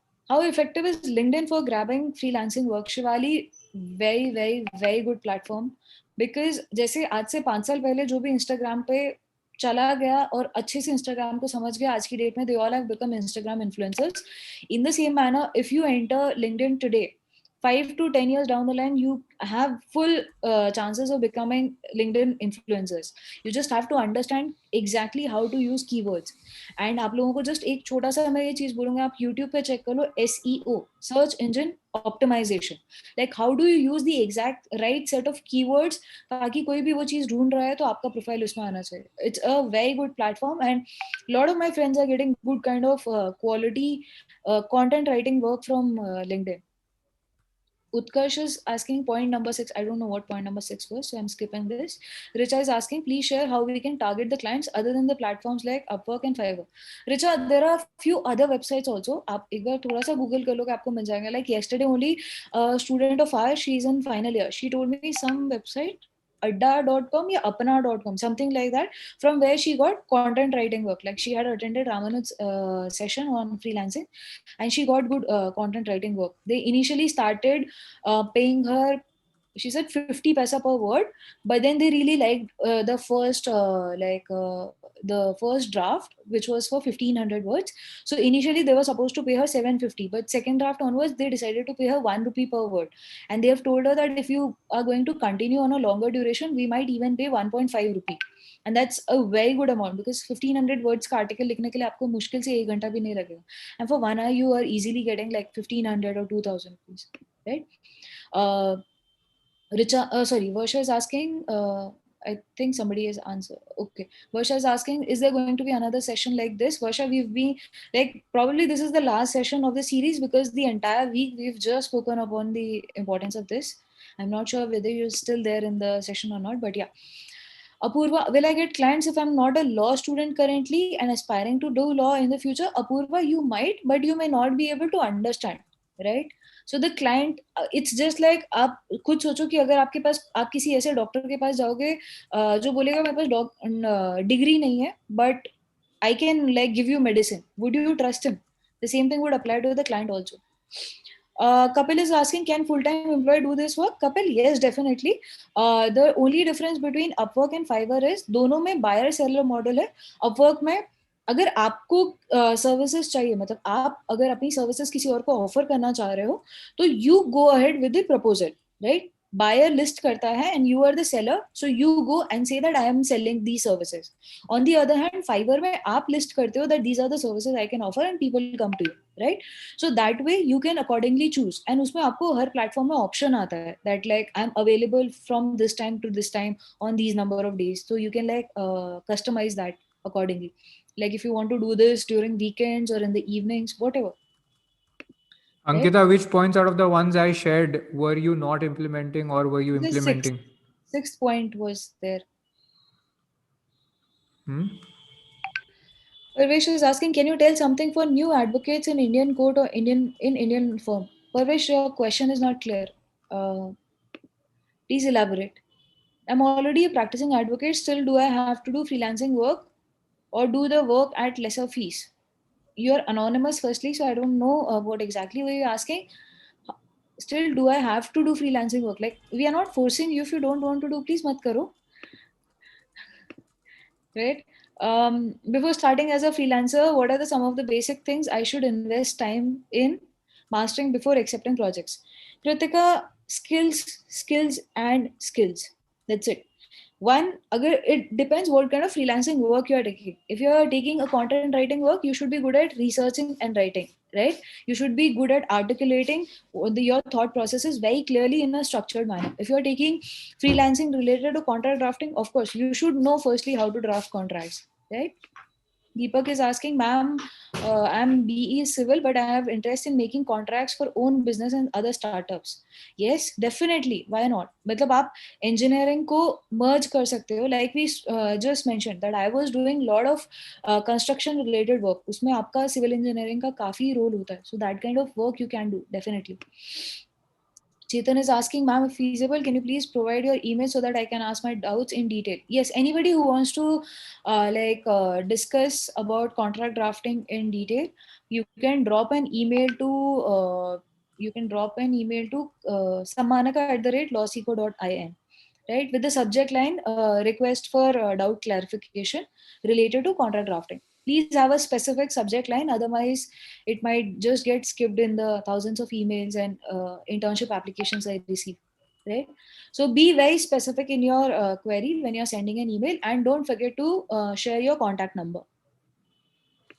Okay, so I'm going to resume. Okay, I think I've answered all the questions that have been asked, but it won't be visible to Yeah, it is visible. So Okay. it's there in the answered Already, section. actually, 7:55. Sorry to cut you here. Some of our students might be willing to leave because it's their first session for IP course and contract drafting course. So can you just turn off the recording for YouTube, and we can share the specific offer, or like the students who are watching this, and if you want to be aware of, Asta, you can stop the YouTube broad live then. if But you have I'm going to anything teach a few important on things right YouTube, now. then you can continue. Asta, you can pause it instead of stopping. No, she can't pause the live. Okay, then let's do one thing. The students who are leaving this session, you can get back to me if you have any queries, or if you would be interested in knowing the offer. Only Law Seeker students who have like this classes scheduled at 8 o'clock. Rest, Abhyuday, you can continue. Okay, super. So I've been answering your queries on Q&A section. Ankita, did you find any of the points useful? I shared points on how to make a winning profile. Did you find any of them useful? Because I haven't seen your profile, but the points may help you. Samanika shared the email ID again. No? And I have been replying to you all on chat as well. Some of the relevant questions are: should I intern for legal startups or tech startups? So legal startups is a small law firm. Okay, what we're talking about is interning at a proper startup, which is a business startup, not a law firm. Okay, that's what we have been start talking about here. But yeah, if you get a law firm internship and you want to do that, you can do that. Coming from a fresher, is this really possible to earn a stable earning by freelance work? Definitely. Okay, that's what we are saying. As a student, you can get a stable earning by doing freelance work. That's what I said, 10K to 2 lakhs. That's what was possible. 10 to 30,000 is very, very reasonable, very doable. You have to work on it for a time, and you should be able to get there. There are various students in our courses who are doing contract drafting, article writing, various kinds of freelance work comfortably, like they have crossed 10,000 rupees too easily. Okay, and you will find yourself crossing 20,000 in about 6 7 months.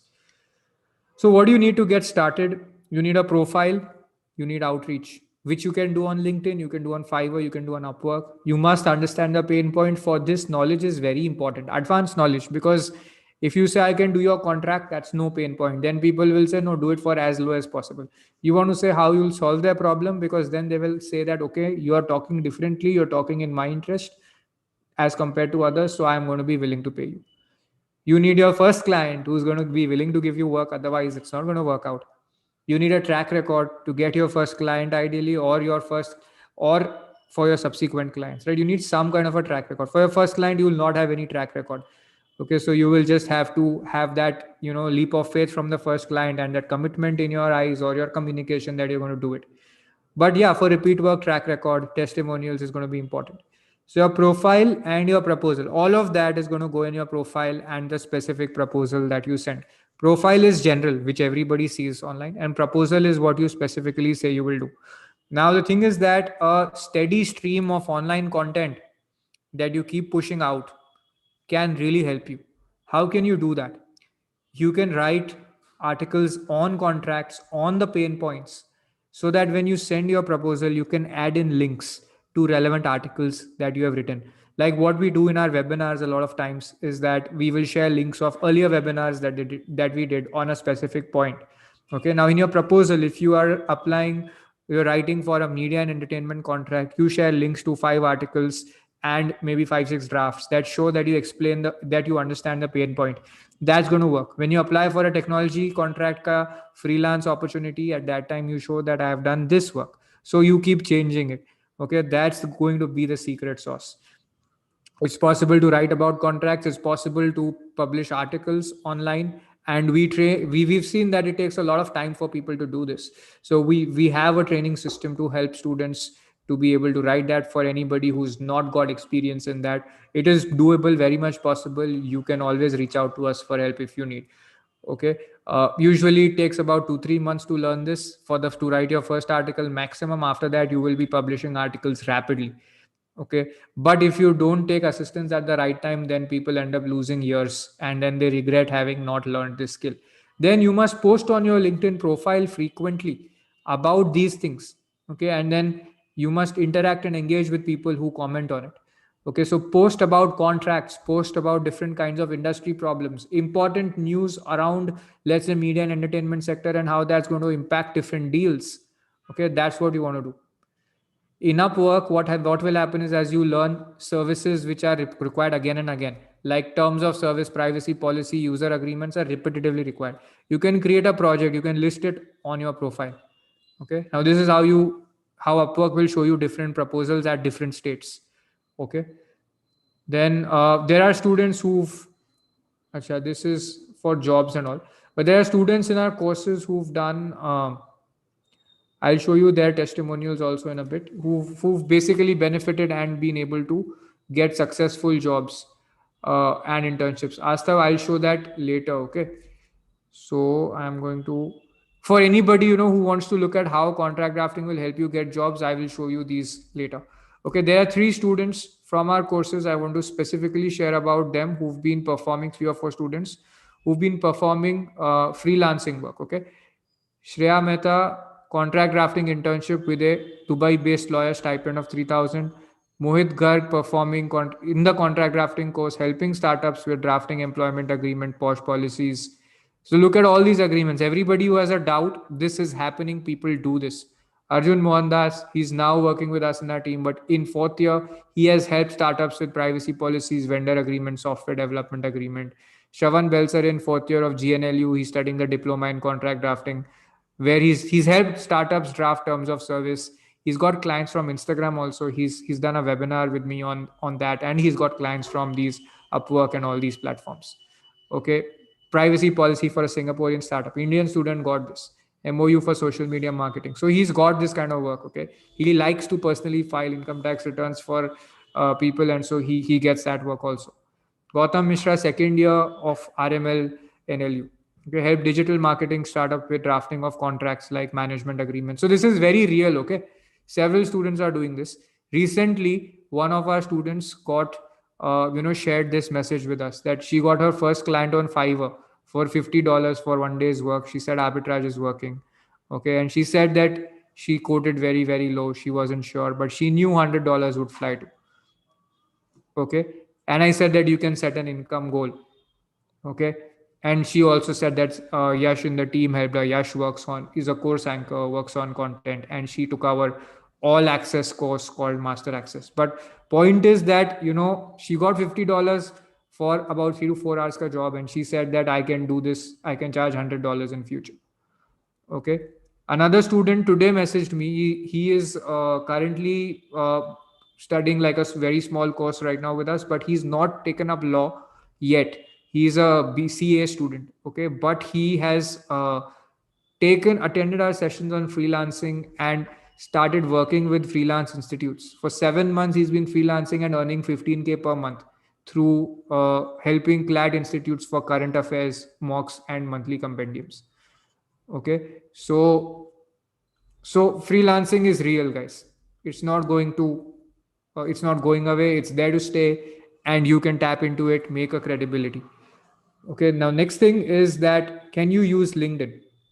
So first point, never use it for asking for work, but you can use LinkedIn to get freelance work. Don't ask for it.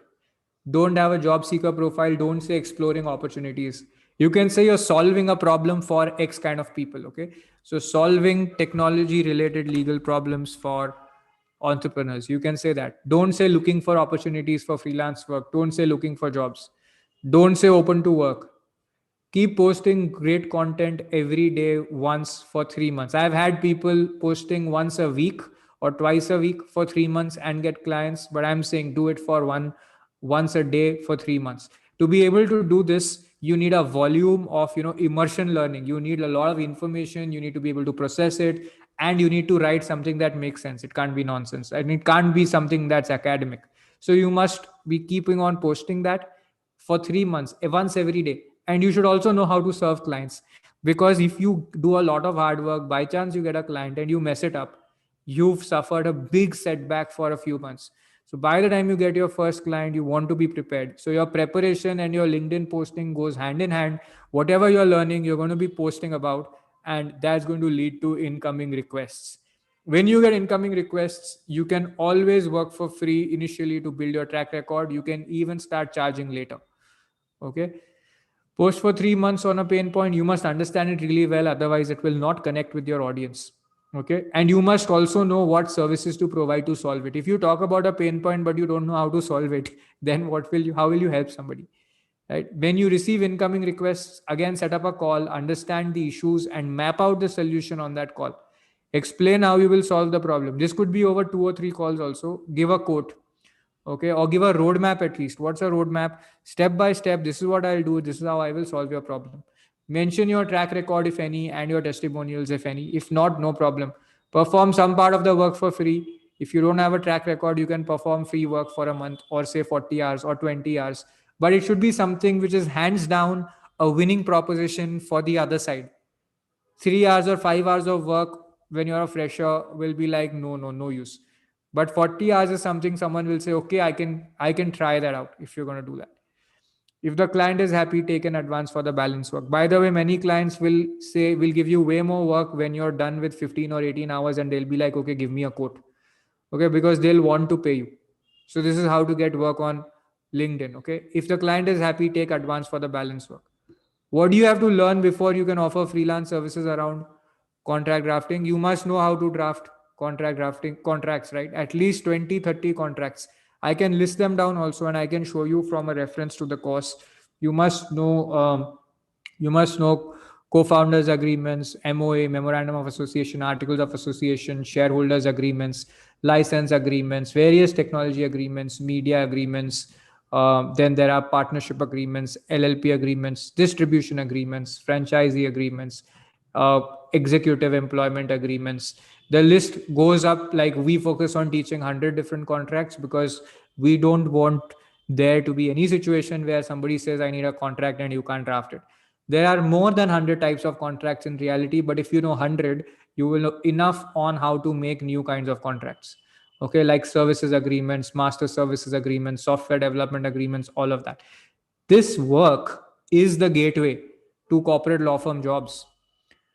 Okay, and you, after you're doing good contracts, people will ask you for the advisory and structuring work also. So you'll realize that before you make the contract, you will give people advice, and the clients who start trusting you will start paying you for that advice also. Okay, so what used to be earlier business development work will be now also paid advisory work.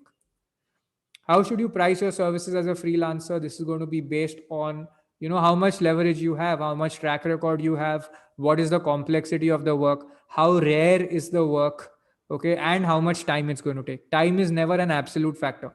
If you do donkey work, then even if you do it for a lot of time, you can't charge much higher. So it's a function of your track record, your skills, the complexity of the problem you're solving. What are the alternatives available in the market? So will you solve a more complex problem or a simpler problem to earn more? So write simple or complex. Which one will you want to solve? To earn more, there has to be lesser supply and higher demand. Right? Rani, yes, corporate contract drafting means all the shareholders agreements, investment agreements, banking contracts, security documents, all of those you have to learn. And those are taught. Okay, we teach each one of them. Okay. How should I? Okay. Great. So complex problems you want to learn to solve because that's going to give you most margin. What are the most common objections that clients will have while considering you for freelance work? And how will you get past them? So I've explained this, right? Now you want to say it back to me. They will have 3 or 4 problems. What's your track record? Have you done this before? Why are you charging so much? You're not even a lawyer. How are you saying you can help me? What is your answer going to be to all of that? Okay, this is where people get stuck, and they get stuck because when a client asks you this, one is psychologically you may not be prepared. Sometimes, because you are actually not prepared with your work, this resonates with you, and so you feel bad. You feel bad, and then you don't want to do the work, and you are like, oh my God, I messed up. Before even you got the work, you feel guilty, or you feel bad or embarrassed. Okay, so you have to prepare for this objection, and the simplest preparation is this: I know how to do the work, these are my samples, I don't have real portfolio, but I have done 100 contracts in a course I was studying. Look at these samples, these are very real. Okay, and I'm going to tell you what you need to do in your contract. After that, you don't want my services, no problem, you want it, you take it, and I'll give you 20 hours free. Okay, and I'll not eat your head. That's all you want to tell the client. And then they say, why should I not give it to somebody else? For sure, you do that. After that, if you find any flaw, give it to me. And also ask any other lawyer how they will deal with 3 questions. Okay. And if you see on their face that they're not prepared, that means that they're not the right ones.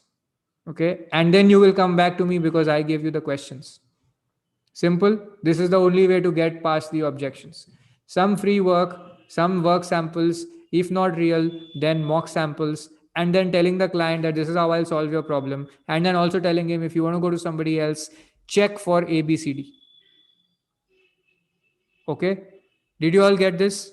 Say yes if you followed, say no if you didn't follow. Say if you want me to repeat, you say repeat. Okay. So are you confident that if you know how to do the work, you have even mock, 100 mock contracts you have made, then also you will be able to, then you can get past these objections. You can say that, look, this is my mock portfolio. This is what you need to do to get the problem solved. Okay, I am telling you the answer. Then I will do this much time for free. And then if you go to somebody else, these are the questions to ask them to know whether they can solve your problem. Okay. 4 questions. Don't worry, we can do this a lot more times when you actually deal with a situation if you want our help. Okay. Get to the point where you get this request. Okay. Today I'm going to show you the pathway, right? To get to the point where these situations arise. Okay. But what you need to understand is if you are able to follow, don't mug up the points. If you're able to follow, do you feel at a psychological level convinced that yes, I will get the client? That is important. Can freelance contract drafting be a full time career option? Definitely, it will. But what happens is that people want to change their jobs from time to time, but you don't have to be scared because I told you, if you're innovating once, you can always innovate and you will be a trendsetter, even as a freelancer. And tomorrow, if you want to change this into an organization, you can build a firm. You can build a company if you realize that, this is not legal services, but I need to create a new product. Okay. Then you can go and build a company. Okay, I'll give you an example. You all may know of this company, ScienceZ by Arpit Ratan. He used to be an expert faculty in our courses. So he was a lawyer, has a full-time firm, and then he branched out into a fintech product, and now he's full-time into ScienceZ. Okay, so you can always create a company later, and this freelance experience is what will give you the problems worth solving by a company. How much can you earn? I've addressed this, right? Clear that you all can earn enough to have a supplementary income and learn and accelerate your career. How many of you are clear about this? Say yes. How many of you are not clear about this? Say not clear, I can't do it. How many of you think you can't do it? Say can't do it. How many of you are clear you can do it? Say yes, I can do it. Okay. I'll encourage you all to not just write to panelists, but to everybody. Okay. Yeah. So it's very important, this is your resolve that you can do it and you don't have to even if you can't right now, you know that you can do it. So you can walk the path. How will freelance WorkX help you if you want to shift to a legal job? In your interview, you will ace it because you'd have done what partners are expected to do. Okay. And in an interview with a company, you will still ace it because you will know what is in the interest of a business. The biggest problem that CEOs and CXOs while hiring general counsels have is that or the legal teams have is that the legal team only is a roadblock. I want to do this new business. RBI has no regulation. Legal team says, no, this might be illegal. But how do you look at it as a business? You will understand that when you do work as a freelancer. Okay. And that makes it uh, more suitable to hire you. Okay, so yesterday now there are 2 things we can do from here. Okay, one is that there may be people who want to learn more with us already, and then there may be some people and I had a plan to teach one contract mock negotiation today. I can't do role plays because we are doing this in webinar mode, but I want to explain to you what 100 crore negotiation looks like. I did this on a webinar yesterday for a share purchase agreement and a share subscription agreement. But I wanted to do one for a media and entertainment license team. How many of you want to hear that? But then you all have to promise you all won't leave and you'll stay. Otherwise, it doesn't work. Okay. I will just be speaking alone. So I want to know if you want to know about this. Okay, great. So I'm going to explain like we do it in our courses, but I don't have 100% resources here. We are inside Zoom only. We don't have the LMS. I don't have 20 templates here to show you. I don't have a problem to give you, but I'm going to explain to you the industry problem. Okay, great. Since majority of you want me to go ahead, I'm going to do this. So I'm going to show you how a licensing deal works. I'm not showing a template. If you read a template right now, your head will go haywire. So we're going to see how a licensing deal negotiation works in the media and entertainment sector. Assume a producer or a distributor or a combination of both. What is a combination of both? Can somebody tell me what's the difference between a producer or and a distributor?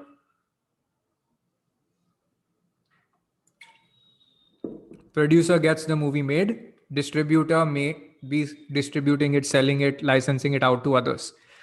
Okay, so is involved in the distribution of the movie. And you know, in business, what happens? You do X, sometimes you do Y, you do Z also. Like we do teaching, then we do placements also, then we do mentorship also, right? So sometimes producers also do distribution work. Okay. Now, imagine that there's one producer who comes to visit, let's say Netflix. Okay, this is fictitious, guys. So this is not real about Netflix, but fictitiously. But I'm using the name Netflix only. Okay, assume that they come to a Netflix and they have a huge film library. So have you all seen sometimes that on Netflix, sometimes a movie or a show that you wanted to watch vanishes, and then Netflix says now on a drop down that new movies are coming up, new shows are coming up, this is the date it's coming up. Today one of my favorite or one of my really exciting shows called WandaVision is going to be coming up on Disney Plus Hotstar. But yeah, so have you all seen that on Netflix? Libraries go out, they come in. Why does that happen? Because the license expires or there's a new license when a new movie gets added. Okay, so now what's happened is that there's this deal where Netflix business team is going to acquire a movie library. Okay, movie library means could be 1,000 movies. Okay, it could be a Netflix or another OTT platform. This is a licensing deal. I'm giving you the terms. Okay, 1,000 movies for 3 years. So we're going to look at two perspectives. The distributor's perspective, it's going to be pretty quick, and it's going to be so distributor perspective and Netflix perspective. What is the distributor going to want? First thing they're going to look at is territory. Okay, the distributor wants to know, if the distributor is clear that I want Netflix to show this show only in this area. Okay, then they will not want to give it global rights. Okay, they will restrict it. Like when I was 2 years back, I had visited Thailand and their Netflix app had The Flash. Okay, Flash TV show by DC, but it wasn't there in India. Okay, in India I had to watch it on Hook, HOOQ. Okay, why did that happen? Because the territory, the DC negotiation with Netflix would have had a territory limitation. Follow till here. Say yes if you follow till here. Okay, and say no if you didn't follow. So territory is going to be damn important for the distributor, and you got to know this. Like if you're acting for a distributor, you will say, "अच्छा किधर कितने territory का license चाहिए? किस continent में करना है? Which region you want to do it in?" Like it's got to be on your fingertips, otherwise you'll not even get the client. Term, okay. The distributor is going to give a license, okay, and Netflix will want what? Netflix will want a perpetual. Who can tell me what will it want? What kind of a right it will want? It will want a perpetual, global, irrevocable license. So global is across the world, perpetual, forever, okay, and irrevocable. You can't revoke it. So it will want not the word license, assignment, perpetual, global, irrevocable assignment. Okay. And distributor will say, boss, no business about assignment. We'll renegotiate the deal later. 3 years you use it. If it's bad, no problem. You pay me less. But after 3 years, if my content is good, I'm going to ask you for more money for the license. Right? Assignment is basically you transfer the right. You transfer the intellectual property in the movie completely to Netflix. It can do whatever it wants to with it. Okay. Then the rights given. Okay, this is very important. What are the rights that you will give Netflix? Okay. Web of yes, in simple ways, it's a sale. So what do you give? What kind of rights can you give Netflix in the sense that can they make translations? Can they commission somebody else to make uh, prequel, sequel? Can they change it? Can they add new things over it? Everything that you can do on media. You don't want to give merchandising rights to Netflix, for example. So whenever you do a even a license, you will or an assignment, you will say no merchandise. I'm not going to give you merchandising rights. I will give tomorrow. If WandaVision is a big success, this is with Disney plus Hotstar, not with Netflix. But if it's a big success and you want those, you want WandaVision like toys or something, like you have those baby Yoda toys. If you want those, then obviously Netflix, if you assign your right to Netflix, then Netflix will have that right to make it and you won't. So you don't want to do that as a distributor. Okay, so the rights given will be negotiated.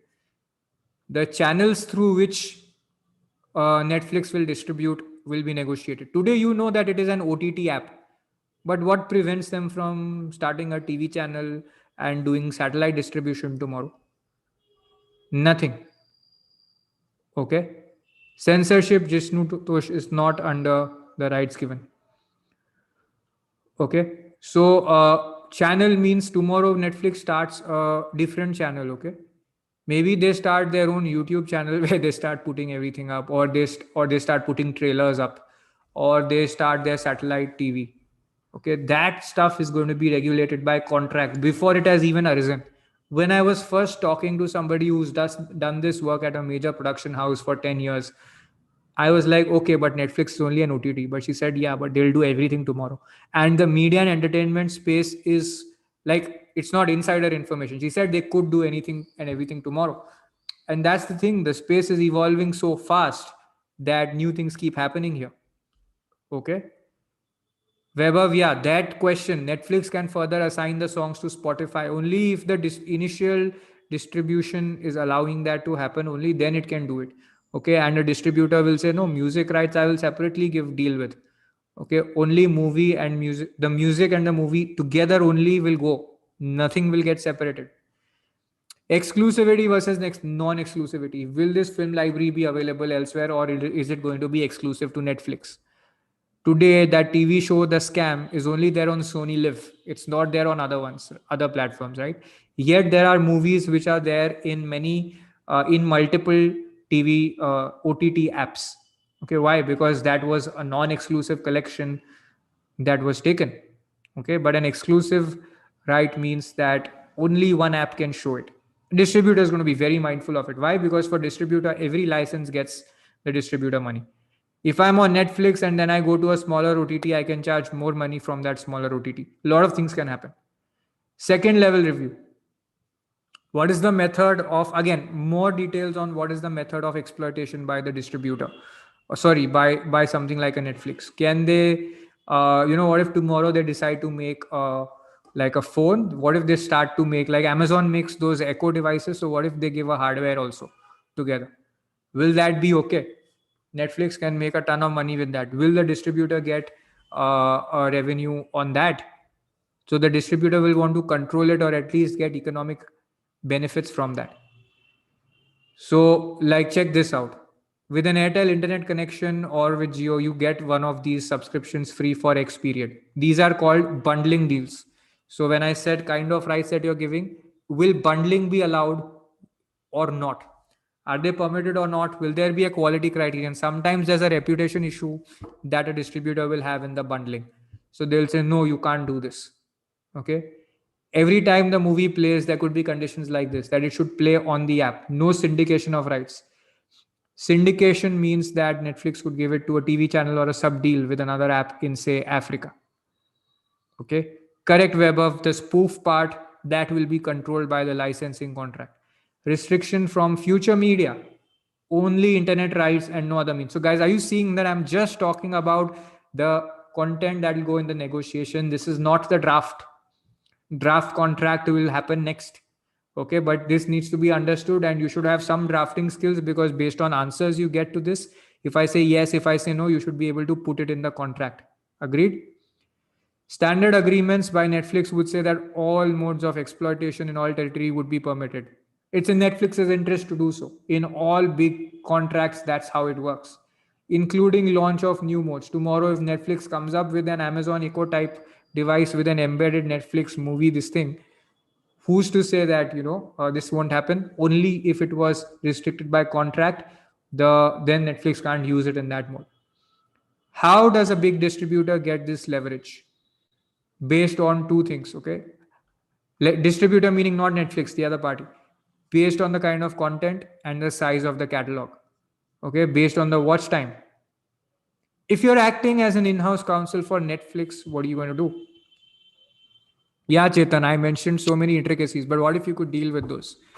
Okay, there are so many OTT apps. If you just go on any smart TV and check, you'll be surprised at the number of regional language apps. And you don't have to work for the app alone. There's so much content in each of those, meaning so many TV shows, so much videos now, so many like different kinds of content. Sometimes now you have even yoga is there on Hotstar, like lots of yoga videos are there. So every piece of content is given to Hotstar through a contract, whether it is Hotstar owned or the producer owned. Okay, so that is the place where the work is for freelancers. If you are a freelancer looking for the work, you will be looking at all the stuff I said from distributor or from actor perspective. Okay, small content creator perspective. Okay, now, but you should know the other side also, what they will want. So Netflix may want an assignment deal, right? Everybody, all the players are making owned content also, and I'll come to that next. Okay, they will want flexibility in formats and platforms. They'll say if we do anything, we may launch our channel on YouTube, we may put trailers here, trailers there. All of that is available. We can do, there's that TVOD, SVOD, AVOD, all of that we can do. SVOD is subscription video on demand, like on like on you do on this thing. There is three. So SVOD, AVOD, and TVOD. One is when you actually add video on demand is YouTube, where you have ads inside and you get video with ad supported video. Then there is transactional video on demand, which is TVOD, which is on the TV. Tata Sky, where you have paid ads, paid movies, specific movies you can pay for. Google Play movies is also TVOD. You pay for the movie and you get one movie. Subscription video on demand is you subscribe to the whole app and you get the video. You get a bunch of content. Okay, so Netflix will want flexibility on all of that. They'll say that I want to have flexibility to deal with Jio, Flipkart, co-brand, sell subscriptions here, there, all of that, and I'll put your movie and your library on the ads when I deal with them. They'll say all of that. Then they will talk about white labeling or app-in-app integrations. Like if Hotstar is available inside Jio, then the distributor cannot do a deal directly with them. Okay, what does this mean? The distributor will go to Hotstar and Hotstar will say, I'm already inside Jio, so you don't do a separate deal with Jio. It's against the distributor's interest. The distributor wants to say, I'll go to Hotstar also, I'll go to Jio also. If Hotstar is embedded inside some of Jio's subscriptions, that's between them. But I want money from both deals. Hotstar will say, no, you are already there with us. We are going to go to Jio. You don't have to do. Distributors may have a brand concern also with this. Now, second type of deal. There are many more types. Okay, I'm only explaining two types. Commissioning deal. Okay, this is the kind where you are creating original content. So, for example, Netflix or Tata Sky or Amazon Prime commissioning a producer to make an original web series. So, one way of consideration is I'll pay you the budget and 10% commission. Producer may say, no, what is 10%? I want an incentive, full-blown incentive based on revenue. And I want escalating incentive, 20% if the revenue exceeds $300 million or whatever. $100 million it exceeds, then I want 30%. Now a lawyer will say, or any business person, how do you measure revenue from a specific show? Netflix is subscription video on demand. So how will I measure the revenue? Can anybody tell me? These are the technical jargon or the concepts that you need to know in every sector when you do drafting work. TVRS, if a show, not TRPs. What is TVRS? Not TRP. Watch time. The companies have a watch time integrated. Correct, Utkarsh. So based on watch time you will do. Not number of downloads, because you can stream the movie on the app without downloading it. There are ways to track watch time. What are the negotiation points for a producer? Are you enjoying it? Say if you're enjoying it, yes. Not enjoying it, say not enjoying it. Okay, yeah, number of streams chart, correct. But if you say it the wrong way, the contract goes kaput, right? Yeah.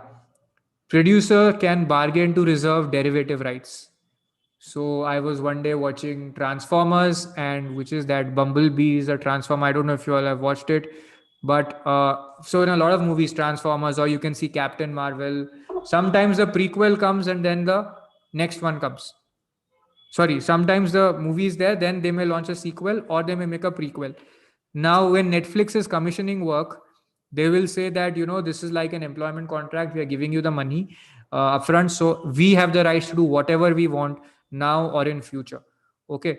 But what a producer will say, fine, you are commissioning work, but I am making this for you. All other rights like prequel, sequel, I'm not giving you. I have that right. Okay. Other way to do it, a middle point, is that I have a right of first refusal, meaning if you want a prequel or a sequel made, you will first ask me. If I refuse to make for some reason, or if I'm giving you a deal which is not as good as what is available in the market, then you can go to someone else. This also works. This is similar to even book publication contracts. Sometimes publishers say that if an author writes a second book, they will first approach the same publisher. That's the same concept. Okay. And the part where a publisher is saying, the part where a Netflix is saying that prequel, sequel, I want the right, this is very similar to what happens in an employment contract, where the employer says, I have all the right in the work that the employee has done. So these are similar features of different contracts which are there in the commissioning agreement. Now, when you know contracts properly, you will be able to connect different contracts like this and fast understand even in new industries. Netflix would want some supervisory rights also over schedules. By when will it launch?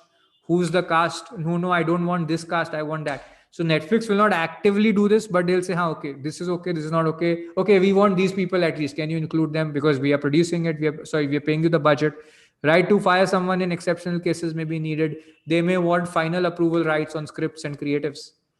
It would want to retain the rights to create derivative works. Understood what's a derivative work? New work out of it. So what's the principle? Netflix will want controlling rights. Producer will have responsibility of outcome. Pretty neat sandwich between the two. Netflix is still overarching control is there. Now this looks like an investment contract. In an investment transaction, this is what happens. Investor wants some overarching control over the investment, but the founder says I'm responsible for business outcomes. Okay, so there is a mix of things, right? So Deepika, how you explore these things is by learning. Okay, and whatever we have done, whatever I know, I have put more. And now because there are more people in the team, more experts who contribute, our courses have way more knowledge than I can individually have, and our support systems are way more powerful than what I got when I was learning. Okay, so I'm going to stop here. And I want to ask you this. Do you understand what a pain point is right now? This was the negotiation part, and this is actually the pain point that I was talking about. Okay, if you understand this and you can explain this to a client, they'll come to you. Say yes, you got it, or say no, you didn't get it. Hina, you asked me to go slowly, or do you want me to repeat? What part do you want me to repeat? It's fine if you didn't, like, if you couldn't mug it up, it's okay. This much won't, even if you understood it, it's important for you to get the sense. It's not important to understand the concept, because based on this, you can't do freelance work right now. Like, if based on this 20 minutes, you can't do freelance work. You need to still put your pen to paper, write one contract, work on a situation, get a feedback, then you can be confident. Okay. Yeah, you will have these kind of mock negotiations in the course, Subhashri. Okay. You could spot quite a few examples, Chetan. Exactly. There are quite a few examples there. Okay. Summarily, Chopra, you want me to repeat entire contract? I can't do it. I only gave 4 points here. I'm so sorry. It's too difficult. But listen, it's not going to help you to just know this much. Okay. I want to explain what a pain point is. Did you get that? Right now, you may not be in a position to reproduce what I just taught you. Right? And you may not be in a position to provide services with this 30 minutes of teaching. You will need more support on the following. Drafting. First, you need to see a lot of drafts And somebody was asking me, why should I not see the templates and just give that? Because your client also has the templates. They're not paying you for the templates, they're paying you for the value you add. So first thing but you need to do is you will need to be able to see a lot of drafts, write on blank paper yourself, type it out, make mistakes, but complete it, get feedback. If you don't have feedback, you will not complete it. Like if you don't have a gym trainer, so many people, if they know they need to only work out for 15 minutes without a trainer, they still can't do. Why? Because there's a marking, there's a push, there's a guidance, and then there's completion. Then next day you improve your technique, you get some guidance. Then when that happens over a period of time, you improve. So that practice is needed. You will need guidance. And what we are realizing over time, what we thought is that okay, we just have to teach this super high-fi work, and then you will all get career opportunities and jobs and clients. But what really is needed is a lot of, what can I say? It's like a mental support that is needed. You will fall, you will fail, you will get resigned. So you need a mentor again and again to push you, to coach you with solving the work. Okay, so that angle is needed, and that is where we are additionally we are doing a lot of work on that. So which is where Samanika's team, which was doing placements, took up mentorship also. Okay, you will need writing practice to write articles, because how do you show your portfolio? How do people understand that you know this work? Why will people trust you? If you have 50 articles on media and entertainment, tell me, will a client not trust you? Associates don't have that much. What prevents you from writing 50 articles in 360 days? That still means if you divide 360 by 50, that's 1 in 7 days. That's one a week. What prevents you? If you learn how to write an article in 5 hours, okay, this is a very reasonable figure. If you learn how to write an article in 5 hours, what prevents you from having 50 articles? If you can have that, then what prevents you from getting the work? Simple question, right? Now you may say, I don't have it now, but you can get it. If you get it, will you get the work? Yeah. If you get that, then will you get the work? Will your profile be there? Will your credibility be there? Will your track record be there? Okay. So on Upwork, there's a click button for even video of your work samples. So your work samples can be uploaded, and then you can make a video of that to explain what work you did. So all this stuff I told you right now in a course of ours, like if you were doing a contract drafting course, you'd have drafted it. Then you could have explained what you did orally in your language to on your profile, and recorded that video and put it up. You can do it on LinkedIn also, and people will like the sharing that you're doing. Okay. So this is where you have your portfolio. And when you add video, look, it says me talking about my skills, visual samples of my work, something else. Subhashri, I recommend that you learn writing. We are happy to you can post on LinkedIn, but for SEO, you will have, like, you can post on LinkedIn also, and you can publish on blog.ipleaders.in if you want. That has a huge readership. We're crossing 2.5 million monthly readers this month. So if you want, and if you publish there, then you will obviously, if the article is on an important pain point, you will get traffic. We recently had a student article being in the top 10 traffic for the month. So why does it help? Because there are so many, it's a 10-year-old blog and a lot of content is there. So Google already recognizes it as an important source of information. If you start your own blog, it takes time for search engines to recognize it. And plus there's a lot of tech related work that you need to do, which is useless for you as a long-term lawyer. But I'm not going to stop you. If you want to, you can even try it out. Okay. Weber, there is nothing like expert in fintech or media. You can do it in 3 or 4 fields. Contracts is contracts. You can do it 4, 5 fields. It doesn't matter. Okay. This conversation right now is not about a course, but about building a powerful career. Okay. And your question is at the right time. Ajit, what's your question? You asked me to repeat what? I know that you are all really committed. See, there were like 300 people we started with and they left. There are 134 people. You guys, I know, are very committed. You've stayed here, and we are working on uh, building a community of extraordinary lawyers of the future. Okay, so today, like, we are always talking about things that they're not mainstream today. It's possible to do it.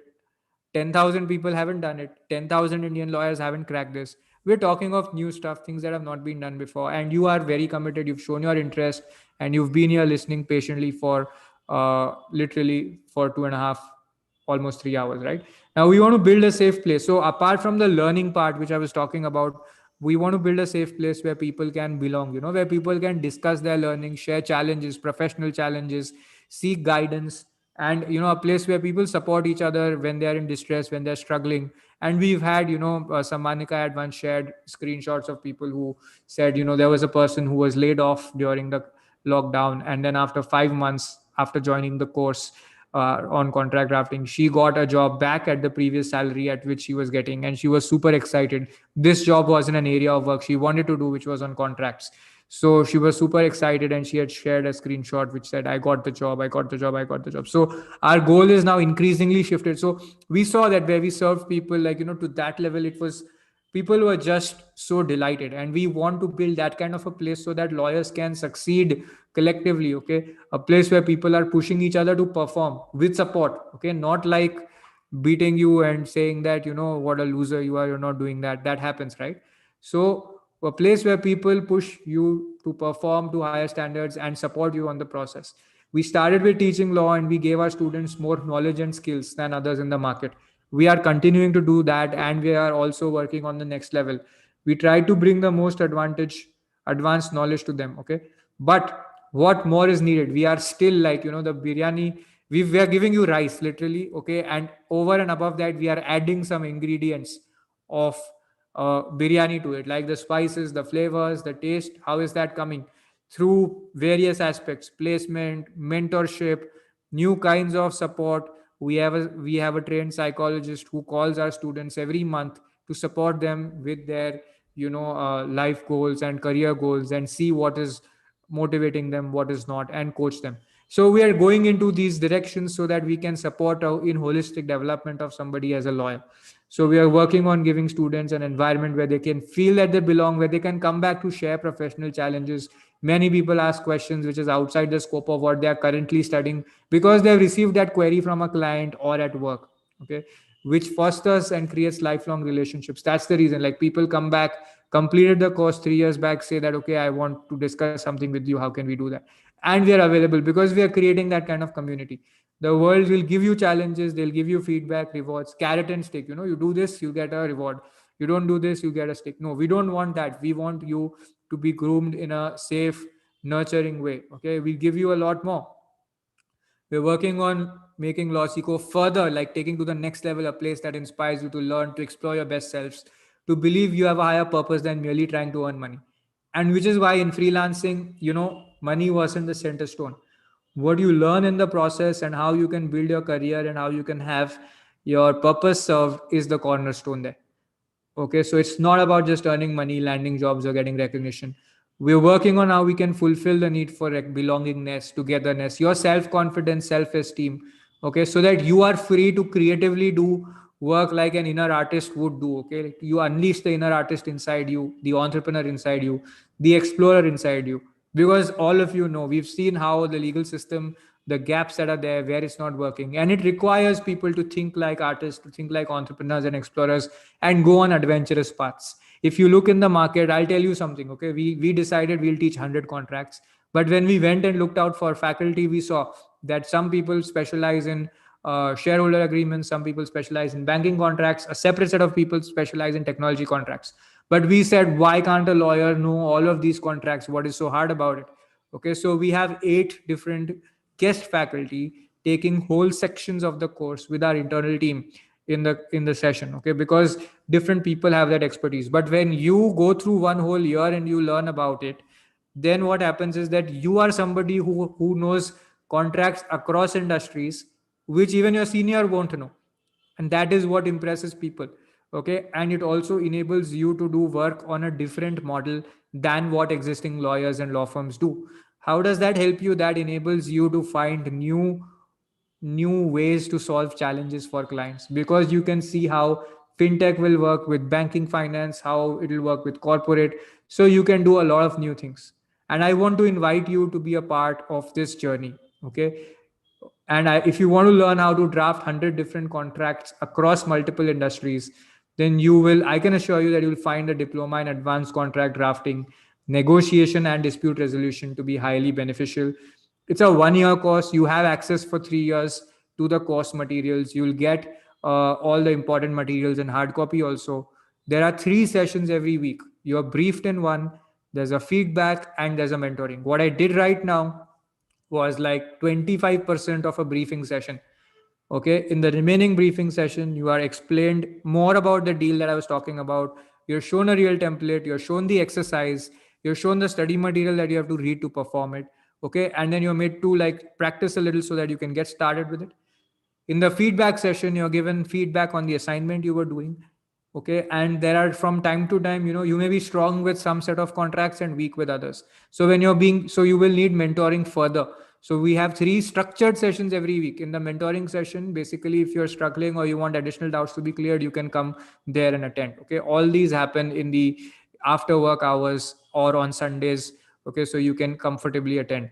And there is an option for taking one-on-one sessions. You can block your time with an evaluator or a writing assignment coach. For those of you who want to do paid legal writing work, you will learn that as well, because you will learn how to write articles, and 10 articles are a part of the curriculum, but you are free to write more, and our help is available. Our writing assignment coaches are helping you write articles of publishable quality and supporting with publication on blog.ipleaders.in. And they are also helping people write elsewhere. Like some of our students want to publish elsewhere, so our coaches are guiding them. Of course, every place has a different standard for admitting articles, so we can't guarantee that, but on blog.ipleaders we can say that we'll train you enough so that your articles can be publication worthy. Obviously you need to put in the work, but we are available for training. Okay, and you can block one-on-one sessions on your drafts with us. In the briefing session you learn. Okay, then so this is the one-on-one sessions, and our writing assignment coaches and evaluators, apart from the group sessions a week, are doing at least about 300 sessions every month. One-on-one sessions, 300 to sessions are being done. Okay, this is November data. Okay, now in these yeah, so now one additional thing, people really wanted that we have a government of India, some kind of recognition, and we're really happy to have the MEPSC certification, which is basically government of India has the National Skill Development Corporation. How many of you are familiar with National Skill Development Corporation? National Skill Development Corporation is government of India's arm to do the for skill building and all of that, and they have sector skill councils. So MEPSC, Management and Entrepreneurship and Professional Skills Council, is the sector skill council for this area. Okay, and they have agreed to certify students who complete the contract drafting course. Okay, with 70%. 70% you have to get in the marks, and you will get an MEPSC certification. We are providing you that kind of training so that you can do that. The course costs 36,600 for those of you who want to know about the fees. Okay, this is 1 year. You will have practically, if I just divide 36,600 by 150 sessions, because 3 sessions a week, that's coming to about 200 rupees per session. Okay, and not included the cost of study materials, templates, one-on-one sessions. I have not included line by line going through your submissions, which the evaluators will do. If I include all of that, you're probably paying like $100 or $50 per session. Personal fitness trainers, virtual workout sessions, school private tuitions, your CLAT trainings may be costing more. Okay, how many of you know about this?